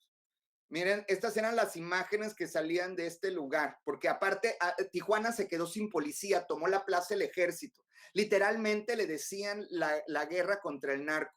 ¿Y cómo se llama? Y se arrestaron como a 400, no sé si eran 70 o 90 elementos de la policía, y se los llevó el ejército así en un avión encapuchados, ¿sí? ¿Y cómo se llama? Y estas eran las imágenes que veías de la colonia, ¿sí? Estas eran las noticias que salían de la colonia, ¿no? Y bueno, esta es nuestra colonia, ¿sí? Y Tijuana son puros cerros y 3 valles, ¿no? Todos vivimos en esos 3 valles, menos los muy, muy ricos y los muy, muy pobres, ¿sí? Y si eres muy, muy pobre y vives en informalidad, ¿sí? Pues bueno, es un problema vivir en estos cerros si llueve, porque aquí no llueve mucho, pero cuando llueve es bíblico, compañeros, ¿sí? ¿Y cómo se llama? Y en las lluvias del 93 se hizo como un canal, ¿sí? Y bueno, y esta colonia nace porque muy cerca de ahí, en las 5 y 10, se hace como una central de autobuses informal donde llegaban migrantes de Centroamérica, el Caribe y México para cruzarse la frontera, pero es muy difícil cruzar la frontera por aquí. O sea, si cruzas la frontera por Tijuana, pues vale más que te dediques a las Olimpiadas o al Eco Challenge o algo así, ¿sí? O sea, haces espía, yo no sé, ¿sí? Y por eso tienen que irse por lugares horrorosos, desérticos, donde pones en peligro tu vida, ¿no? Entonces muchas personas se quedan aquí en Tijuana y en estos lugares se hacen estos campamentos así, y este campamento es como capas sobre capas de informalidad. Es el primer asentamiento irregular de Tijuana. Tiene como 35 años. Eso para Tijuana es mucho, para ustedes es un abrir y cerrar de ojos. Pero bueno, en la lluvia del 93, en esta foto que ven ahí, primero dijeron 14 familias. ¿Cuál 14 familias? Decenas de familias se ahogaron en lodo. Entonces llegó el gobierno federal y en su sabiduría absoluta hizo 4,5 kilómetros de canal pluvial. En esto hizo un costillar urbano, o sea, dos calles principales, unas calles secundarias, unas principales, y se ocasionan 3 problemas. El primero es que México, a pesar de que tiene problemas raciales, el de clases es el peor. O sea, tú pones calle, pues tienes que tener agua, luz y drenaje. Entonces generas, aunque sean pobres, una clase social más, y no le llega a todos, y produce una tensión en la comunidad, porque ahí es donde puedes poner la tiendita para vender la leche y la cerveza y eso. Y luego la otra cosa, ¿no? Es que si le metes dinero a un lugar como Tijuana y está subevaluado por el gobierno federal, ¿sabes cuándo le vuelve a tocar dinero a Camino Verde? Pues pueden pasar décadas, y ahorita les platico el fenómeno de eso. Y la otra es que esto organizó las pandillas en 2. Y si se fijan, donde está el señor ese con los, ¿cómo se llama? Con los pants azules, a la calle son más de 5 metros, y había lugares donde sobrepasaba los 12 metros y había puentes, no estas escaleritas, y las pandillas te cobraban por cruzar de un lugar a otro. O sea, en un lugar de fronteras donde ya existen estas fronteras hirientes, ¿sí? Ahora se pone otra, compañeros, ¿sí? Y dividen familias, una comunidad. Creo que lo único inteligente que pusieron fue esa canchita de fútbol que es 3 veces más angosta y está 12% de pendiente. Entonces, si están jugando el Barça contra los caminoverdenses, pues si le toca de subidita tienen chance a los de Camino Verde. Sí, y aparte si se faulean es de concreto, entonces sepa Dios qué te pasa en las rodillas. Y no es posible que le metas millones de dólares a un lugar y en menos de 25 años se te convierta en estos mapas. Eso quiere decir que infraestructura sola no equivale a calidad de vida. Y sin programas robustos sobre educación, cultura, arte y programas que robustezcan socialmente este lugar, ¿sí? Y se aproximen al desarrollo del territorio, pues bueno, es lo que acabamos de ver, ¿sí? Es una idiotez. Sí, no es posible que le hayan metido millones a un lugar que después pasa esto. Bueno, eso es lo que nos encontramos. Miren, no les quiero mentir, pero perdón. Pero, por ejemplo, nos para la policía, que son muchos de los que nos informaron de eso, pero eran grupos tácticos, ¿saben? De estos encapuchados para que no les reconozcan la cara y eso. Y después lo platicaremos, porque, caray, no. En todo el norte del país las pandillas no son normales, ¿sabes? Porque no, es más, empresarial, por así decirlo. O sea, si tú tienes una ciudad que todavía no llegas ni a otoño y ya vas para 4,000 muertos, tienes 3,800 muertos y todavía falta el resto del año, ¿sí? No hay personas suficientes para darle una Kalashnikov y un lanzagranadas y que, ¿sabes? Y prepararlos para el ejército. O sea, es otra cosa. Sí, y nos decían los de la policía que en ese momento ellos no estaban entrando, entonces que no entrábamos porque iban a tener que hacer operativos para sacarnos y eso, y empiezas a ver cómo este lugar está en el centro de Tijuana y tienes como líneas directas a la línea fronteriza, al área industrial, a Ensenada, a Rosarito, a Tecate, y si entras, no en todos los lugares tienes calles y te puedes atrincherar y tener a 3,000 familias, ¿cómo se llama? Atrapadas, ¿sí? Perdón, no les dije, Camino Verde es muy chiquito, son como 50,000 personas más o menos, donde el 43% son madres solteras, ¿sí? Y el 72%, aunque exista la figura del papá, ¿sí? ¿Cómo se llama? La mamá es la jefa de la casa y lleva el dinero a la casa. Y dicen, bueno, no entraban las patrullas, pues tampoco entraban ¿cómo se llama? Los camiones urbanos, los taxis te cobraban como $10 cada kilómetro, ¿sabes? Y peor aún, no querían entrar los camiones de basura. No quiero ni decirle lo que encontramos las primeras 36 horas con familias, ¿cómo se llama? Limpiando este canal, ¿sí? Pues bienvenidos a Camino Verde, compañeros. ¿Qué hacemos? Pues empezamos con grupos de trabajo y después podemos platicar, pero nosotros enfocamos mucho en jefes de familias. Por supuesto, hacemos trabajo con jóvenes, con niños, con todos, pero nos apoyamos mucho en jefes de familia porque tienen ¿cómo se llama? Tienen un peso muy específico, pero es muy difícil trabajar con ellos por sus tiempos, ¿sí? Y por muchas cosas. Sí, y la otra, ¿cómo se llama? Empezamos a hacer como focus group como de 1,600 personas y luego como de 800, luego más pequeños de 100 y nos empezamos a hacer como grupitos de 50, ¿sí? Y hasta que tuvimos como este abanico socioeconómico del lugar de pobreza normal a la alimentaria y con vidas de personas como Polo, que viene de Michoacán, Elvia, que viene de Guerrero, Alma, que después pregúntenme la onda de Alma, que viene de Durango, que es la primera persona que conocimos, y cuando llegué dijo, mijito, ¿qué está haciendo usted aquí? Lo van a matar. ¿Qué nos van a dar? 1,000 pesos, 5,000 pesos, ¿qué es lo que te dan los partidos políticos? O sea, ¿qué va a hacer? Y Alma ahorita todavía está en el equipo, sí, pero te habla con el peso de la vida, ¿no? Alma, y es de la camada. Sí, es una joven bisabuela, ¿no? Porque aquí empiezan procesos de tener hijos a los 14 años, es como transferible y es algo complejo, ¿no? O Lorena, que viene de Sinaloa, que yo también vengo de Sinaloa, que somos la migración más grande hacia Baja California. Empezamos el diseño, ¿sí? De algo que se llama, ¿cómo se llama?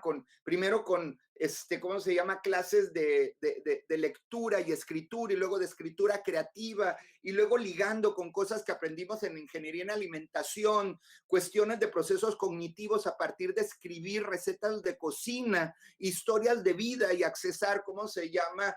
Otras memorias en tu cabeza, y con la Escuela de Psicología de la Autónoma de Baja California, empezamos este documento de urbanismo táctico y social que llamamos el recetario, ¿sí? Con el recetario, juntos con estas familias, empezamos el programa de la granja. ¿Qué es la granja? Rápidamente, es un pequeño centro, pequeñísimo centro, es nuestro estudio y un pequeño centro de investigaciones entre ciencia aplicada, y ahorita les digo a qué me refiero con eso, y arte que nos gusta para mejorar una comunidad. Pero a ver, vamos viendo, y tiene 3 hipótesis. Y lo primero, a referirnos a artistas que nos gustan, pues bueno, son artistas, ¿sí? Que no tienen miedo a salirse de la galería y trabajar en el espacio público, que es el primer lugar donde un artista se hace ciudadano, y trabajar a partir de procesos democráticos, músculo cívico para robustecer el cuerpo social. ¿Sí? Y ¿cómo se llama? Y también y ligados al Consejo Nacional de Ciencia y Tecnología, del cual tenemos miembros del equipo, son directores de programas de eso, que son los centros de investigación de México, que en México usualmente los científicos trabajan para la nación. Entonces dependen mucho del gobierno central para ver hacia dónde van las ciencias. ¿Sí? ¿Y cómo se llama? Y en ciencias aplicadas estamos en la red 7, lo que era la red 7, que era donde está telecomunicaciones, cómputo ubicuo, la inteligencia de las cosas, ¿cómo se llama? Inteligencia artificial, machine learning, cosas que caray, ¿cómo se llama? Que no deben de vivir en un paper, que no deben vivir en un journal, que los deben de dar a grupos de trabajo como ustedes, como el de nosotros, y cómo se llama, y ver y medir impacto en el mundo, no nada más en tus 3 tristes estudiantes de doctorado, un tipo en Bruselas, 2 en Chihuahua y 1 en Santiago, ¿no? Entonces, y se hacen residencias con artistas y científicos que nosotros producimos, ¿sí?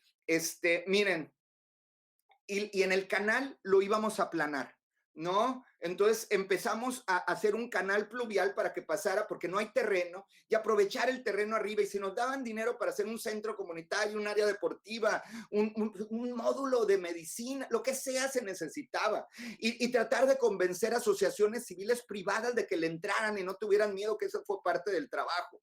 ¿Sí? Miren, estas eran las llamadas al 066 911, que le llaman en Estados Unidos, previo a que nosotros entramos, mes y medio.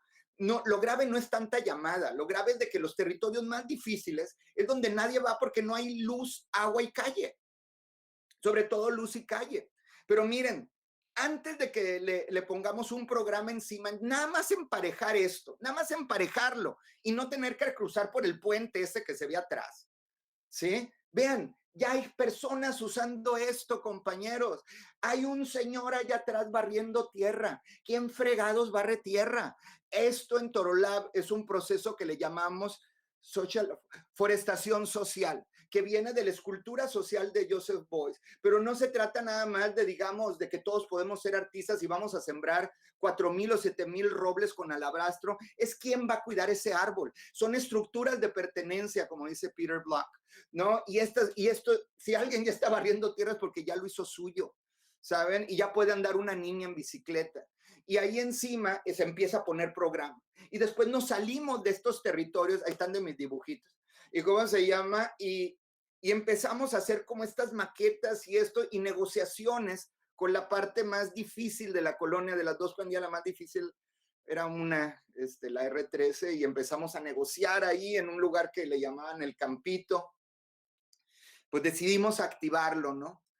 Y pues nos gastamos lo que teníamos y empezó esto, compañeros, que esto empieza haciendo una calle que le da servicio de agua, luz y drenaje a 21 familias. Y después se hace este pequeño, extraño búnker del amor, ¿sí? Que más que una arquitectura física es un programa donde, caray, ¿qué les digo? Donde tratamos de cambiar la conversación. No venimos como una promesa política que llega y se va. No llegamos como una promesa religiosa donde tienes que dar, no, llegamos y ¿cómo se llama? Y mi hijo Adriano va a crecer con Mael, que veo ahí, con ¿cómo se llama? Con Mario, con la Fer, que veo ahí. ¿Sí me explico? Estamos fregados, estamos jodidos, pero estamos jodidos juntos. Y eso cambia completamente la conversación, ¿saben? Sí, es una decisión de vida. Sí, y entonces, y bueno, y después les platico más las otras hipótesis de esto, ¿no? Porque dentro de todas las hipótesis, ¿sí? Una es de que México, cuando tiene problemas económicos, a lo que le quita dinero es a las ciencias y a las artes, ¿sí? A Conaculta y a Conacid. Entonces, ¿qué pasa si le apostamos a las ciencias y a las artes para mejorar una comunidad? Si todos los caminos nos han llevado a lo contrario, pues vamos viendo si nos funciona lo que le ha funcionado a otros países que hace 30 años nosotros ¿cómo se llama? Les prestábamos dinero y ahora nuestros científicos trabajan en sus compañías, ¿sí? ¿Y cómo se llama? Y la otra es, es este asunto de, una de las cosas que vemos, y ahorita no puse las imágenes, pero cuando tienes esta vulnerabilidad de, ¿cómo se llama? Esta vulnerabilidad que te da el territorio de pobreza a esos niveles de violencia dentro de la informalidad, lo que vemos que se pierde es el espacio público, la movilidad, y no se vuelven a generar mecanismos de resiliencia, ¿sí? Que te lleven a conectarte con el desarrollo productivo de la región, ¿no? O sea, como ustedes estudiantes que a lo mejor, no sé, después lo podemos platicar, pero ¿qué son las cosas que los mantienen para que estudien y después encuentren un trabajo, pongan su despacho, pongan un emprendimiento, lo que sea? ¿Qué cosas les dan sentido a su vida? ¿Qué cosas los apoyan desde otro lugar? ¿Cómo se genera eso? Eso se pierde, ¿no?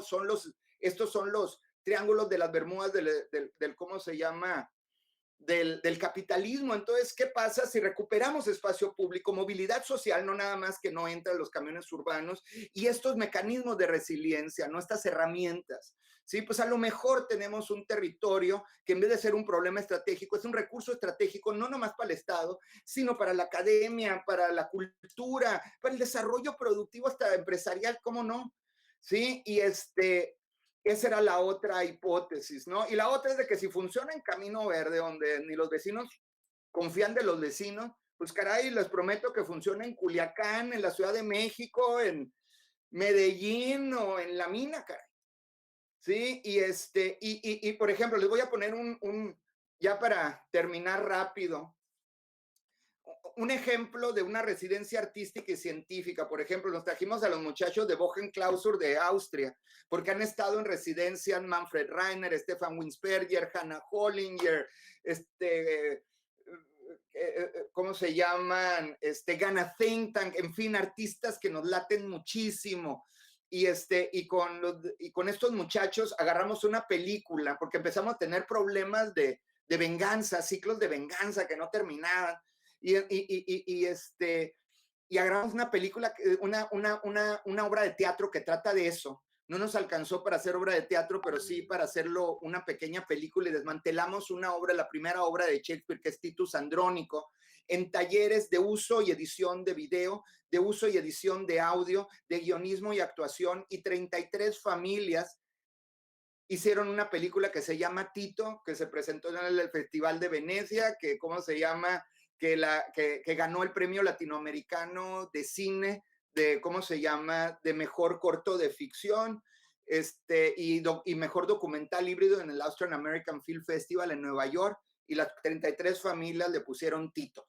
¿Sí? Esto no tiene la pátina de un cineasta, tiene la pátina de 33 familias que se juntaron a hacer esto, ¿no? Ya hemos hecho otras películas sobre cómo, en fin, ya les platicaré. Ahí están los del Ghana Think Tank haciendo talleres de ¿cómo se llama?, de pensamiento de diseño y diseño industrial para hacer unas piezas para la comunidad. Ahí está Diego, que llegó con nosotros sin poder hablar y lo hicimos hablar con un violín, y ahorita todavía no termina su licenciatura. Llegó cuando estaba chico con nosotros.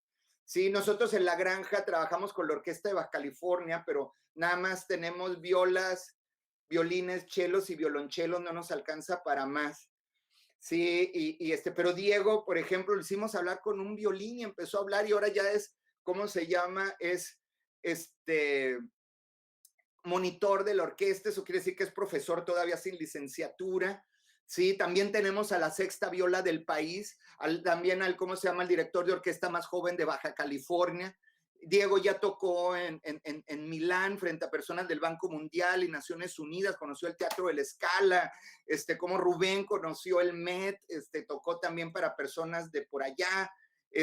La canción que oyeron es del Cascabel de Lorenzo Barcelata, que está en el, ¿cómo se llama?, en el disco de oro ese que presentan en el discurso del Pale Blue Dot en el 93, Carl Sagan en Cornell, ¿no?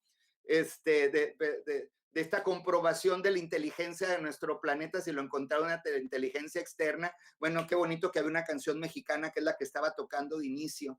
Sí, miren, este es en uno de nuestros días de las madres. Trabajamos mucho con nuestro cuerpo, el espacio, el respeto a ti y otro género, pero que hay problemas de género gravísimos.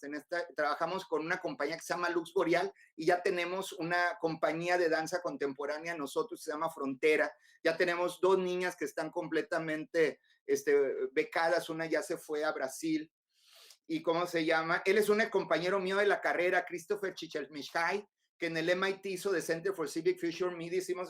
Tenemos esta escultura que hicimos con una compañía y que le damos wifi gratis a las personas de alrededor. Tenemos esto que hicimos con telecomunicaciones del CICES, que se conectan con medicina de la UABC y de cómo se llama y nutrición de la Ibero, en un lugar donde no te llega el seguro popular y te enfermas más de ir al centro y cómo se llama para ver qué tienes. ¿Sí? En este lugar te conectas y en menos de, ¿cómo se llama? Con biometrías, en menos de 15 minutos tienes un análisis de un doctor, ¿sí? Y ya empiezan nuestros procesos de prevención, pero prevención no nomás del crimen, sino prevención de 1000 cosas conceptualmente, que es proyectar, ¿saben? Es eso, ¿no? Es pensar prospectivamente. Y la tecnología padre es de que hace banda ancha donde no lo hay. Sí, esto es cuando ya trabajamos con nuestros científicos. Ya tenemos una tesis de maestría y una tesis de doctorado de cómputo ubicuo, inteligencia artificial y cómo se llama machine learning, una que tiene que ver en movilidad en lugares donde no se anima a entrar, cómo se llama Google Earth, y otra que tiene que ver si es posible tener mediciones de bienestar subjetivo. O sea, podemos medir el miedo, pudiéramos medir la felicidad. ¿Cómo sería esa tecnología? Y las familias que nos ayudan, sus niños trabajan en el Coco Club, que es nuestro club de código, computación y robótica.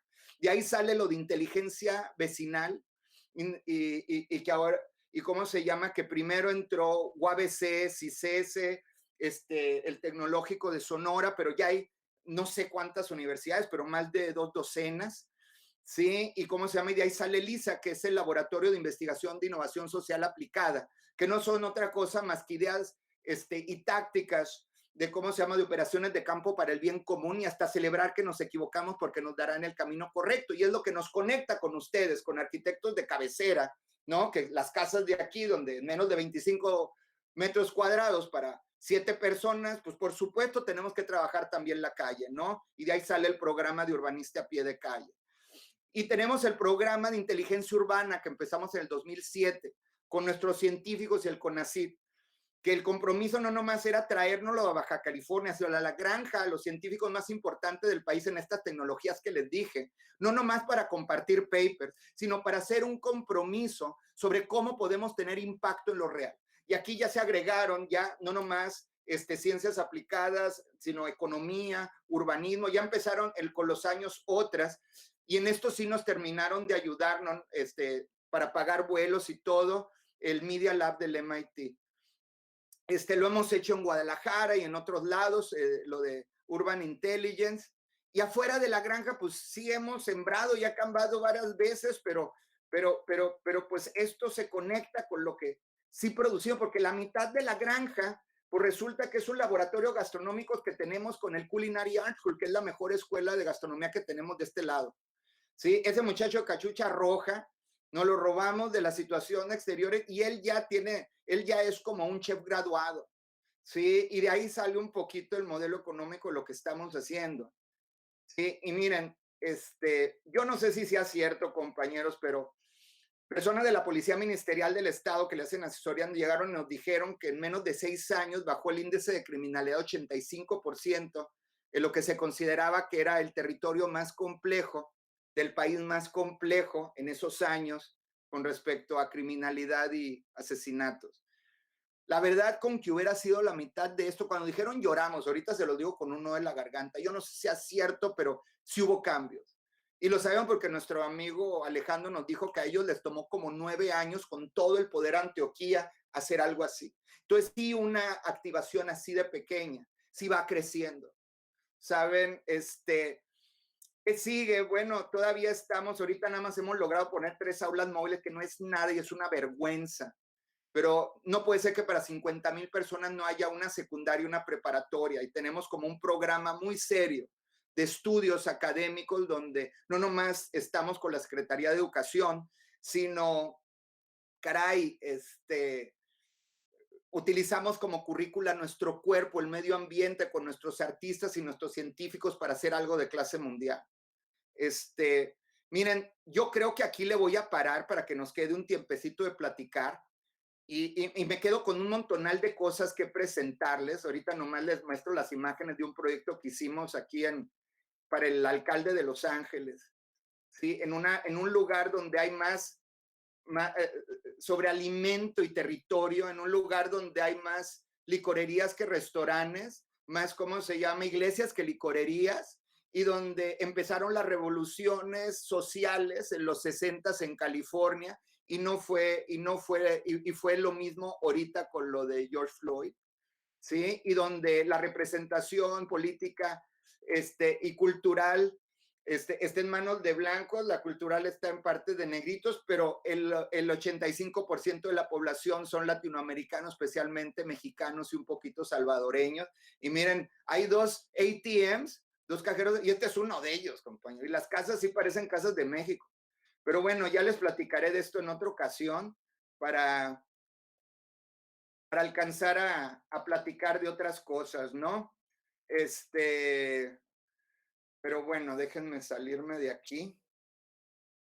En resumen, en este proyecto, ¿cómo dejo de compartir la pantalla? Ahí está. ¿Ya dejé de compartir, compañero? Sí. Sí, en resumen, en ese proyecto, ¿cómo se llama?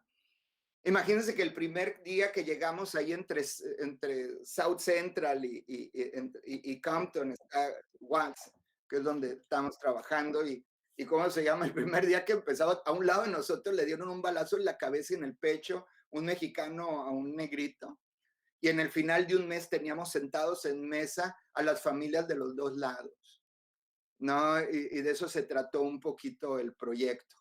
Sí, ahorita actualmente, y espero que con ayuda de algunos de ustedes, pero el que ya se frejó es Josep, y vamos a engatusar a Ivonne y a Toñé y a quien quiera. Vamos a empezar un proyecto en la Ciudad de México, en donde nos habló el alcalde de una de las, de la alcaldía más importante de la Ciudad de México, y que es una vergüenza que tienen un lugar olvidado ahí, donde tampoco quiere entrar la policía, y gentes viven a un lado de unas vías de ferrocarril de una manera, híjole, inimaginable, y donde hay como comercio barato de cómo, ¿cómo se llama? De si te cae mal a alguien, por nada desaparece, como de película, ¿no? Es el mismo lugar donde Luis Buñuel, cuando vivía en México, filmó la película de Los Olvidados. Y parece que ese es el tema, el olvido en este lugar, ¿no? Pero bueno, ya me colgué muchísimo. El Josep así con el fondo negro y poniendo, parece así como portada de libro de pensador existencial francés. ¿Verdad? Oye, ¿Qué onda, compañero? Ya les puse una mareada primero, y espantosa. nada, fantástico. Oye, Raúl, antes de nada, agradecerte, aplaudirte y celebrar que hayas accedido. Una maravilla como siempre, un torbellino, un torrente de cosas que nadie más es capaz de relacionar, ¿no? Desde un taco a una infraestructura, a la música, a un niño que toca el violín, no sé, son tantas las cosas que sois capaces de dar coherencia seguida, ¿no? Y intensa, ¿no? Y que efectivamente redescribe una manera de estar en el mundo como arquitectos y arquitectas, seguro, pero es que ya como personas, ¿no? Que entiendo que este compromiso con las cosas que hacéis a mí me envidia, me enorgullece conoceros a todo el equipo de Trolab, porque realmente es un ejemplo maravilloso, ¿eh? Y con las dificultades bueno, lo que siempre decimos, ¿no? Frente a las dificultades, quizá también es como el gran lugar de las oportunidades para redescribir tantas cosas, ¿no? Y yo creo que desde Tijuana estáis haciendo una labor encomiable, ¿eh? No sé, doy las palabras a que alguien seguro que tiene cosas a preguntarte, porque yo creo que quedan muchísimas cosas en el tintero. Bueno, y si no, pues ahí después me escriben algo, igual y los bombardeé lo siento mucho, me colgué, quería terminar antes, compañeros. Una disculpa. Haces demasiadas cosas como para poder acabar antes. Es imposible acabar antes. Tienes mucho por explicar todavía. Pues, Yo ya que nadie se anima por ahora, diría una cosa, ¿no? Que ¿no? Al final cuando miras todo lo que hacéis es difícil de encerrar en un lugar, ¿no? Pero cuando te ha tocado hacerlo, realmente esto que describes como el búnker del amor, ¿no? Hay algo como de castillo, de resistente, de búnker, ¿no? Y que dentro de esa protección, que no sé si es una protección querida, deseada, no, o sea, en las condiciones en las que defines arquitectónicamente la granja como el epicentro de todas esas acciones, cuando ves el edificio, ¿no? Y cómo está construido y las decisiones arquitectónicas que hay detrás, tienen una potencia de protección, ¿no? Que tiene como un contraste con todo lo que pasa y florece dentro, ¿no? Que es precisamente lo contrario, ¿no? Como es lo contrario de un búnker, ¿no? Y al mismo tiempo el edificio, ¿no? La granja en sí, tiene es como una pieza resistente frente a este entorno, ¿no? que tiene Camino Verde, ¿no? sí, mira, Josep, ahí lo que sucede es de que hay que entender un poquito la condición del lugar. ¿Sabes? En México tenemos, y los que sean de México o hayan ido, a lo mejor han oído, sobre todo en el centro sur, que dice mi casa es de material. No, del decir mi casa de material significa que no es tabla roca o madera o algo, sino que es de ladrillo y de concreto y cosas, ¿sabes? Como que va a estar ahí. Y es algo que soy horroroso y no me gusta el tema, pero pues es la verdad, viene de estas cosas poscoloniales, ¿no? De ver tu arquitectura hecha, tus pirámides y tus cosas y todo eso. Y este es un lugar donde lo efímero se hace permanente, Yusef, ¿no? Este es un lugar donde llegas y haces estas viviendas con pallets y ¿cómo se llama? Y puertas de garaje y cosas que de ahí viene nuestro proyecto antiguo de arquitectura de emergencia, que después podemos platicar de eso en otra ocasión, pero de cómo llegas nada más como casi como campamento pensando que te vas a ir y de repente ya no te fuiste. Y de repente ya pasaron 5, 10, 15 años. ¿Sí me explico? Pero tu vida sigue siendo, tiene este sentido efímero. Era un poquito entre negociación con los gobiernos de permisos y cosas, y por otro lado, una posición ante una comunidad donde se pone un ejercicio de que algo no se va a ir, que algo va a estar ahí, ¿sabes? Y que es casi como este monolito, como si fuera no sé, como mostrar... Como si fuera parte del paisaje, como si fuera una montaña, como si, ¿no? Tiene esta cosa como telúrica total, sí, sí. Y desde que se pone pero lo arquitectónico urbano empieza desde que empezamos a hacer la calle para entrar, donde nada más cabían 3 personas. Sí, se negocia con las familias para robarles espacio, porque todo es como ¿sabes? Como un laberinto y esto, y estas familias, ¿cómo se llama? Les das, ya tienes agua, luz y drenaje, ¿sabes? Y ¿cómo se llama? Y ahora, si tú vas, porque ya la granja, pues ya cumplió 10 años, ¿sí? Pues hay 2 cosas lindas, ¿no? Una es, dónde está hecha, o sea, y cómo era. Y por ejemplo, ahorita ya hay varias casas que ya se ven pintaditas y armadas y, ¿sabes? Ya no están hechas de pallets ¿sabes? Ya empiezan y son de las mismas familias que estuvieron con nosotros y ya empieza a verse como con este sentido de ellos, de una especie de normalidad, por así decirlo, ¿no? Pero otra vez, nosotros no entendemos la normalidad como tal y eso y es algo debatible. Por otro lado, Yusef, creo que está el asunto bueno, no, ya me voy a ir por otro lado. Mira, ya te volviste a poner como filósofo existencial. Pero bueno, Pues ustedes díganme, yo ya me colgué en el tiempo. Yo tengo una pregunta. Dime, Como Carmen. me gustaría a ver si puedes retornar a tus inicios y explicarnos cuáles fueron tus inspiraciones, si encontraste pues todas estas inquietudes más sociales y como este ánimo activista desde la universidad, o si era algo de tu forma de ser de antes o después o fuera de lo que es la escuela. Mira, ahí te va. Vengo como de una familia que creo que es una familia especial, Carmen. Mis papás, mi mamá era así como medio hippie, le gustaban estas cosas de la educación alternativa y todo esto, ¿no? Y mi papá era, no sé, es un arquitecto, ¿sabes? Que aparte era como una, no sé, era como un deportista profesional en México. Y luego, y somos 3 hermanos, ¿no? El Nego, Pablo y yo. Pablo está en medio y el Pablo tiene un superpoder, que es un tipo que es feliz. O sea, no lo he visto más que cuando murió mi abuela, que prácticamente dormí en la recámara con él. Es el único momento que lo he visto triste. Yo me pongo deprimido, lo que sea, Carmen. ¿Sabes? Lo que sea me angustia y eso. Y Pablo no. Y Pablo nada más puede mover una mano, es prácticamente, y es increíble verlo mover esa mano, porque no puede mover mouse, tiene movimientos involuntarios.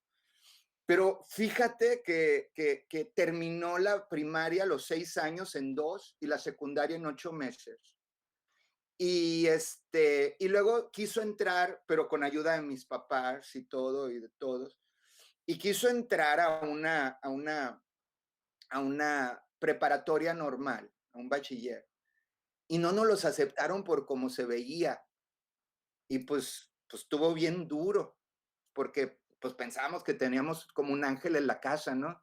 Y como que esto nos hizo, mis papás empezaron a hacer un mapa allá en Sinaloa de quienes tenían hijos enfermos, los tenían a veces a los chamacos en chiqueros con coches, con cerdos, ¿sabes? Porque pensaban que era como un castigo de Dios. Imagínate la ignorancia, ¿no? Sí, y empezaron a poner, y hay una cosa que se llama el DIF, que es el Instituto de Desarrollo Familiar, ¿sí? E Infantil en México, que siempre está a mano de la esposa del presidente, y entonces pues depende quién está a cargo, qué tan de avanzada eso, ¿no? Imagínate que la única escuela que había en Mazatlán, Sinaloa, de esto era del DIF, y tenías en la misma escuela a un niño con parálisis cerebral, con parálisis, con ciego, sordomudo, con síndrome, en un salón. Cada uno de esos es un universo completamente diferente. Bueno, mis papás no tendrían mucho dinero, pero ahorraban para caminadoras y para sillas de ruedas. ¿Y cómo se llama? Y las iban y las repartían donde sabían que habían. Y mi papá se hizo hasta diputado para ver porque las calles y todo en México está hecho como para Tarzán. ¿Saben? No hay accesos, no había permisos no había vans en México y tenías que traértelas de ¿cómo se llama? Ilegales de Estados Unidos para poderle poner para sillas de ruedas, tenías que adaptar tu carro con cosas, pues, no, una locura. Entonces, creo que viene de mi familia, Carmen, no sé, o sea, especulando. Vale, gracias.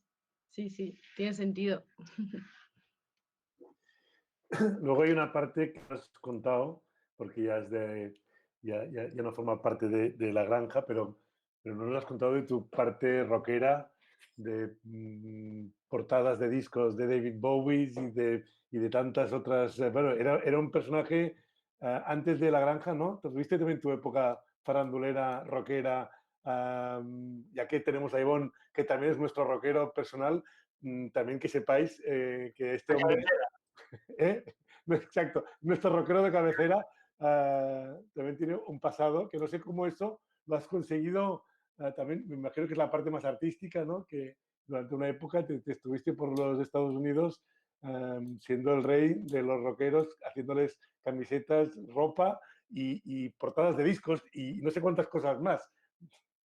Bueno, pues digo, igual y en otra ocasión les platico, pero es que los 2 proyectos con que comienza Torolab, Uno se llama Toro Vestimenta y otro se llama Arquitectura de Emergencia.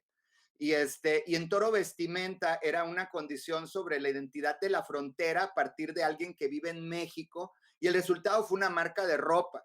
Pero previo a Torolab, por supuesto que yo ya tenía carrera de algo antes de Torolab, ¿no? Y tenía como un estudio raro entre arquitectura y cualquier cosa, que los clientes terminaron siendo compañías de discos cuando los discos se vendían, ¿saben? Y luego me mantenía amenizando clubes y fiestas en ¿cómo se llaman?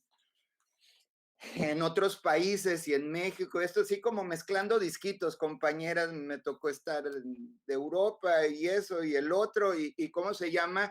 Y luego nos pedían diseñar como premios para músicos y cosas, y varios músicos y personas les empezamos a hacer como cosas, ropa, cosas así. Había una banda aquí que queremos, que son como nuestros hermanos en México, Café Tacuba.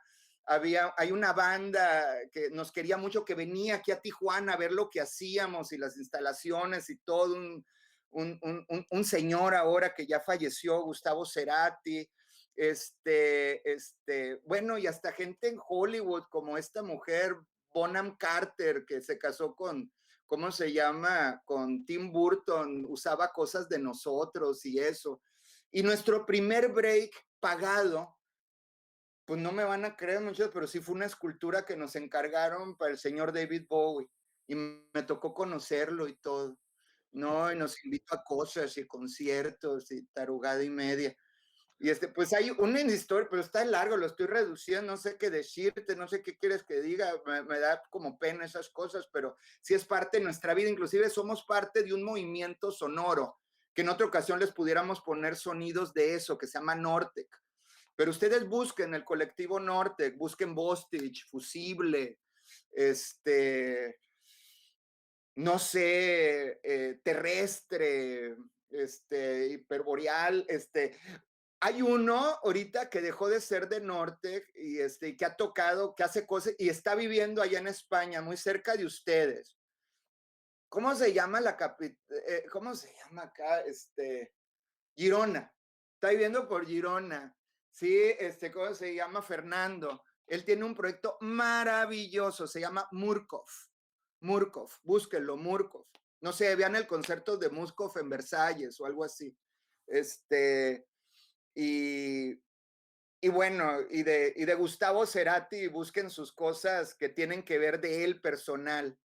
No, esa era la época que venía mucho para acá con nosotros, pero sí, siempre la música ha tenido como una parte relevante en nosotros. Sí, y bueno, de algo se tenía que mantener uno, mi querido. Inclusive hubo varios momentos en que tuvimos que decidir, porque eran los tiempos estos de los DJs, y yo tocaba con Damon Bell, un amigo negrito de aquí del otro lado. Y pero yo empecé a ir mucho a París a tocar, y ya nos pidió MTV en Europa hacer como un contrato de 5 años en fiestas, ¿no? Y hacer unos discos y eso. Y fue como decidir de eso o lo que estábamos haciendo, ¿no? Y pues bueno, nos quedamos en esto. Y la otra fue cuando Adidas nos pidió revivirlo de cuando dejó del triangulito y empezaron a revivir la cosa más urbana otra vez de traer el trébol. Había un laboratorio de diseño aquí en San Diego, y nos pidieron que nos incorporáramos a dirigir ese proyecto, y también fue de hacer esto. Pues no sé si eso por ahí iba, ¿no? Y yo no sé si sean buenas decisiones, compañero, francamente, pero pues es lo que, pero aquí estamos. Pero Raúl, a ver, la pregunta importante es, ¿pero tú cuántos años tienes? Porque es imposible hacer tantas cosas en tan poco tiempo. Yo tengo dentro de un mesecito, ¿no? ¿En qué? Sí, en un mes cumplo 52 años o 53 por ahí. Pues has hecho algo Varias vidas, para... Antes soy un niño. No, hombre, es una cosa. Voy a tener, Niño compañeros, total. cuando el Adriano, el que vieron en la foto, esté en la prepa, voy a tener 70 años, compañeros. Tengo que ponerme a correr. No, yo lo que te quería comentar es que es como un ejemplo perfecto lo que explicas de cómo se llegan a los proyectos, ¿no? Porque llegas de maneras tan diversas y como tan todo conectado, un paso te lleva a otro. Estábamos comentando antes, presentando el curso, ¿no? Que cuando los proyectos se hacen grandes es cuando son capaces de ir conectando situaciones y una te lleva a otra, ¿no? Entonces, eso, empezar por una cuestión de cómo se come y acabar planteando un proyecto que se basa en esa observación y en esa solución a lo detectado es como un ejemplo de rigor increíble, ¿no? Y que el proyecto nace de múltiples lugares, ¿no? Y de múltiples circunstancias. Y eso abre mucho, ¿no? Entiendo claramente el campo de acción del arquitecto y de la arquitectura, ¿no? O sea, la arquitectura puede entrar desde muchas disciplinas, o sea, coordinándose con muchas disciplinas. Y yo creo que vuestra obra y vuestra actividad es un ejemplo clarísimo de eso, ¿no? Muy, muy, muy potente de eso. Creo que una de las ventajas, y para los que hemos tenido la fortuna o no de venir de familias de arquitectos, es que te hace revalorar cosas, ¿a poco no, Josep? ¿No? O sea, es que ves tú y ves las condiciones cambiantes del territorio y lo que ofrece la práctica y no lo ves nada más como con el coraje de qué está haciendo la arquitectura, sino el coraje de lo que pudiera ser. ¿Sí me explico? De hasta dónde se puede empujar. Desde cómo el pensamiento arquitectónico es la base del pensamiento de diseño. De ahí salió urbanismo, de ahí salió diseño industrial. No salió de otro lugar. Ha habido momentos históricos en donde es, ¿cómo se llama? Donde arquitectura y otras expresiones artísticas no ves el límite de una cosa y se llega a la otra. Y si no tomamos esas herramientas para entender las nuevas condiciones que estamos viviendo, el mundo nos va a rebasar. Y vamos a seguir teniendo ciudades abandonadas y lugares con problemas absolutos, ¿no? Y ahora, yo no te digo que no hay que respetar las formas clásicas de hacer las cosas, sino que hay que procurar empujar las cosas cuando detectamos que hay como situaciones que te pueden generar un programa nuevo, Ivonne, ¿sabes? Y creo yo que por ahí viene la virtud de cosas que, si no es una oportunidad perdida, ¿sabes? O sea, Torolab, por eso le decimos que es ¿cómo se llama? Un colectivo de prácticas contradisciplinarias, porque ya la verdad, pues ya más de la mitad del equipo vienen o de ciencias aplicadas, o de comunicación, o de arte puro, y ya no nomás hay arquitectos, ¿sabes? Pero en el fondo, quizás es como debería de haber sido un despacho de arquitectura, por lo menos en donde a mí me tocó vivir en mi momento. ¿Cuántos sois en el equipo? ¿Mandé? ¿Cuántos sois en el equipo? Ahí te va, es que como somos un colectivo de colectivos, el colectivo base aquí, en Tijuana, bueno, por ahorita somos 7, pero ¿cómo se llama? Pero tenemos, ¿cómo se llama?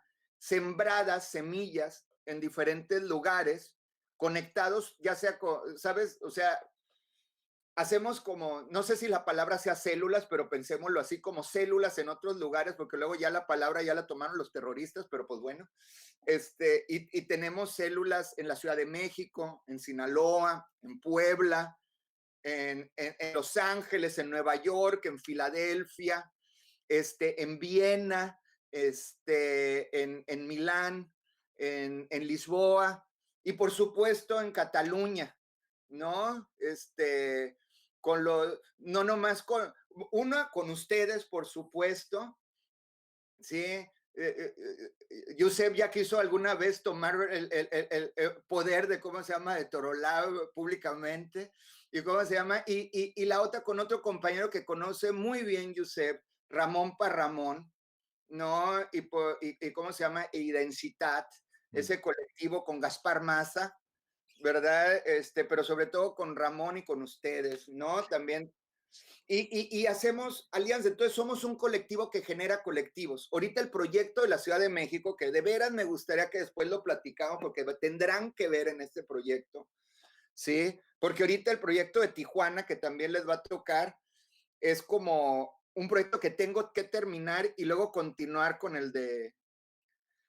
con este de México. Me interesa mucho que después lo compartamos, ¿no? Pero así vamos funcionando, vamos generando como estas células, Ivonne.